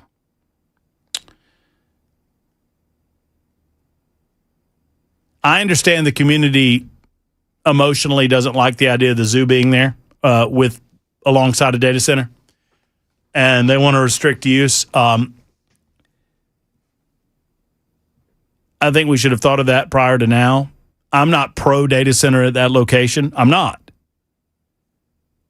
And I would welcome, and I would say this, that more broadly, there is a necessity for data centers in America today. There's a necessity for data centers in your daily life. There are data centers around you on a daily basis.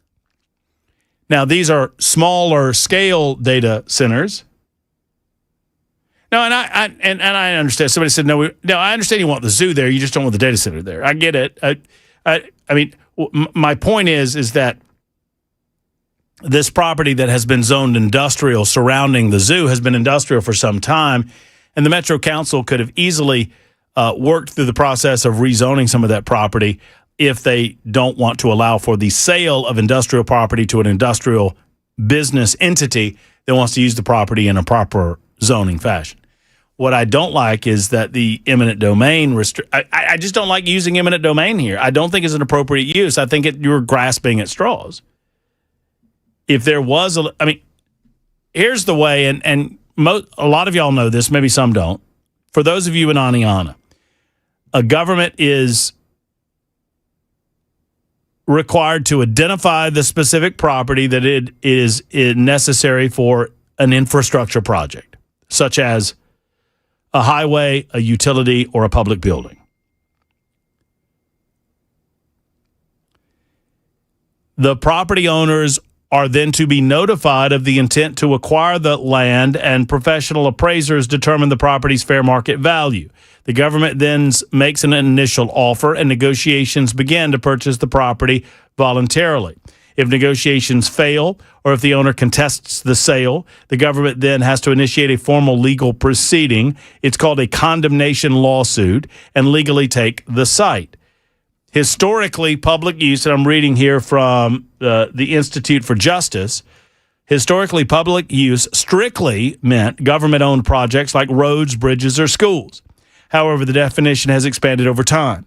Courts have allowed local government to use eminent domain for urban renewal, targeting so-called blighted property, or even transferring taken land to private developers to spur economic development. This was a huge Supreme Court decision, Kelo versus New London. Might want to look it up.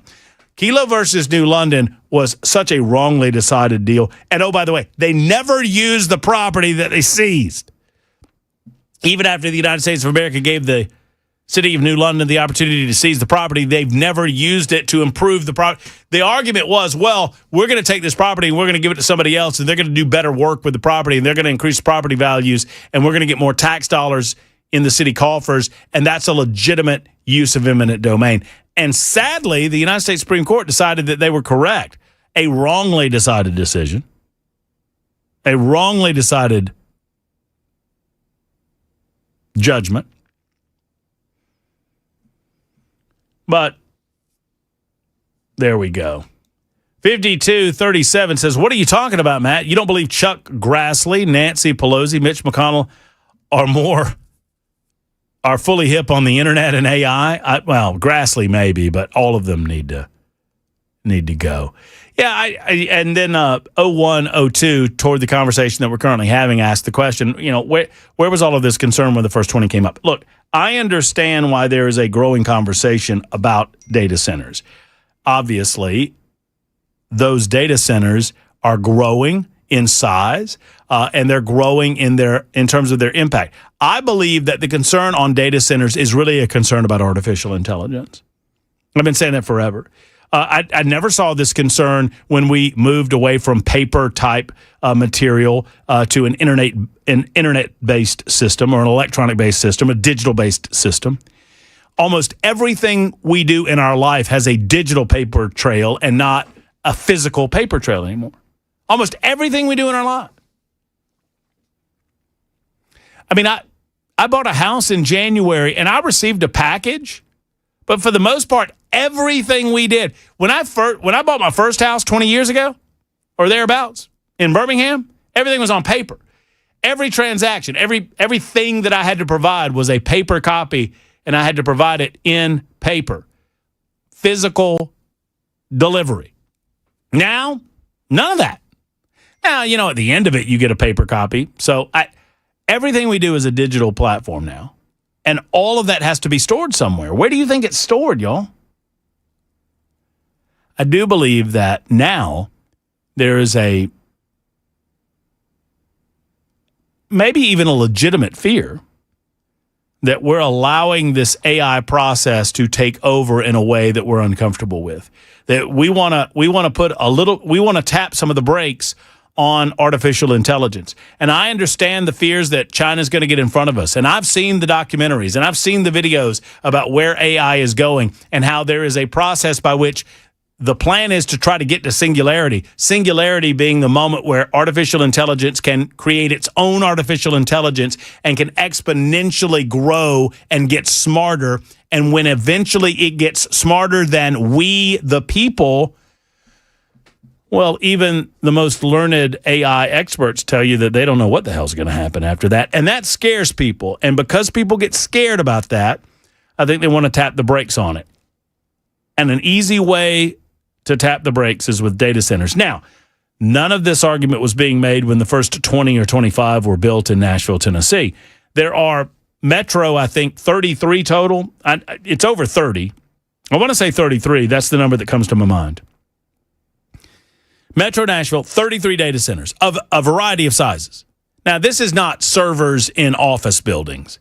A lot of offices have their own servers where they store their own information, and that's a data center too, just a smaller sort. And I just got somebody saying on the AI will never be smarter than us. Oh, boy. Boy, oh, boy. I don't know about all that. I don't know. Maybe not. Maybe not. We are playing a dangerous game, or we've already started it. We're about to see the fruit of our labor when it comes to this game of artificial intelligence and playing this game. Who knows where it goes? I don't think we can possibly conceive where it goes. And I think a lot of that has to do with the overwhelming emotional response. And you tie that together with the zoo. And everybody loves the zoo. Everybody loves the animals at the zoo. Everybody wants to hug on a flamingo or a red panda or a whatever. A big old, Jackson Williams bear over there at the zoo. Nobody wants to see data centers next to the zoo. We'll see what happens tonight at the meeting. It will be a long one considering the amount of public comment, and everyone will essentially say the same thing. No data center at the zoo. No data center at the zoo. No data center at the zoo. And nobody will be there to support the AI part of this. Nobody will be there to support the data center, and none of that matters. None of that matters. What matters is what legal rights does DC Blocks have? What is the status of their contract? Are they within the parameters of the zoning and the permitting for the facility itself? And if so, what is the city willing to do to prevent the installation of the data center itself? I don't think eminent domain is going to stand in a court. This is a little bit too little too late. No matter where you stand on the issue. If I'm just here to deliver the bad news, that's the bad news. It's 10 until the top of the hour. We'll get to the rest of the news that we have yet to get to. Why are so many political candidates demanding that China not be allowed to buy land in Tennessee when it's my understanding that China is currently not allowed to buy land in the state of Tennessee? We'll tell you what in just a moment on Super Talk.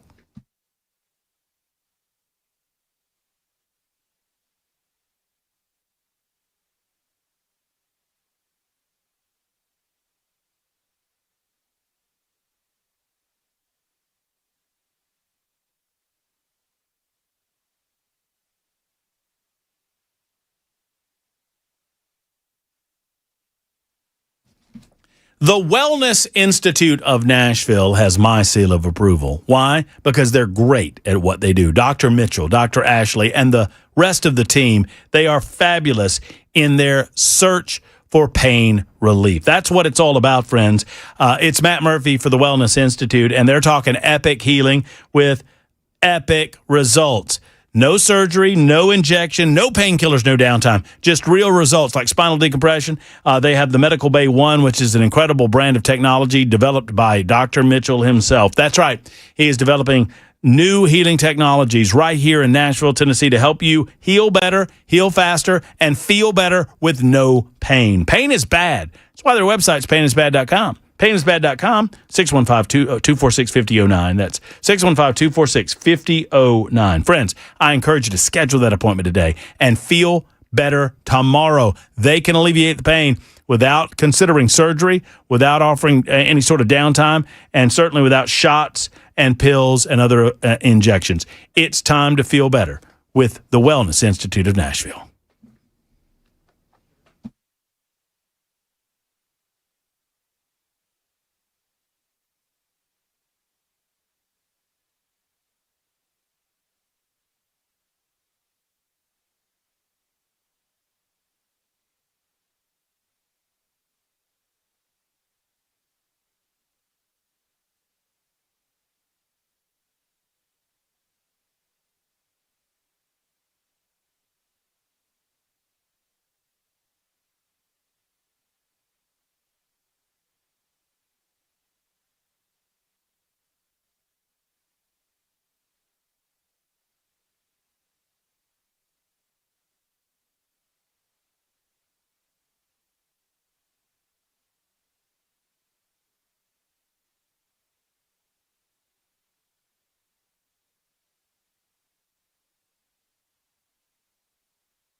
Super Talk 99.7 WTN, wrapping up this edition of the Matt Murphy Radio Show. I've enjoyed it. I hope you have as well. I understand that the conversation about data centers, it's nuanced. I understand that a lot of people don't like the way that I talk about data centers, but I also recognize the necessity of data centers in our daily lives. And if you don't, what do you have a phone? Do you have a cell phone? Do you have a smartphone? Okay. You have a laptop? All right. You fill out paperwork on a smart tablet when you get to the doctor's office. I mean, not just, we point these things out. Do you have an email account? I mean, we point these things out because all of that information has to go somewhere. Now, the addition of artificial intelligence makes it a little bit more of a complex issue. This is not a complex issue, and this was pointed out to me by a sitting state legislator, and I haven't asked to give the hat tip, but I think it deserves it. Our political gubernatorial candidates, I've not heard Monty Fritz say this, but I've heard John Rose say it, and I've heard Marsha Blackburn say it, that we're going to stop China from buying up our land, right? There was a flyer that I saw yesterday from John Rose, and one of his things, and no, China, don't let China buy our land. I think Marsha said the same thing on her little, movie poster like flyer. Don't let China buy our land. Did you know that current state law prohibits foreign adversary countries, their nationals, and their companies from purchasing and holding agricultural land in the state of Tennessee? Current law requires them to divest themselves of it, and if they don't, the Attorney General can go after them, and it is a misdemeanor. The primary statute, I'm about to share some of that with you. The term prohibited foreign party in the statute includes China. Prohibited foreign party means a citizen and resident of a country subject to international traffic and arms regulations, et cetera, that reference in federal code includes Iran, China, Cuba, Russia, etc. It was a law passed in 2024 in the Tennessee General Assembly, and good for them. State policy on conservation prohibited foreign policies restricted from acquiring or devising agricultural land, divesting of interest in agricultural land, and penalties. It is a declared policy of this state to conserve, protect, and encourage the development and improvement of the agricultural and forest lands and other facilities for the production of food, fiber, and other agricultural product. Except as provided in subsection, a prohibited foreign party or prohibited foreign party controlled business shall not acquire by grant, purchase, devise, descent, or otherwise an interest in agricultural land in the state. And it's my understanding that the General Assembly is preparing to go ahead and extend that to all properties, not just agricultural in nature. So I will ask Senator Marsha Blackburn when she appears on the show at some point this month. I will ask John Rose, Congressman Rose, at some point this month, what are y'all talking about? It's already against the law. So I don't understand what problem you're solving on the state level as governor that hasn't already been solved by the General Assembly. Well, there you go. That's going to wrap it up for us. I hope you've enjoyed it. I know we have. For Jack, no, not for you. Jackson will feel better tomorrow, I assure you. For Jackson Williams, for Ken Weaver, and the rest of the crew, thank you for being out there with us.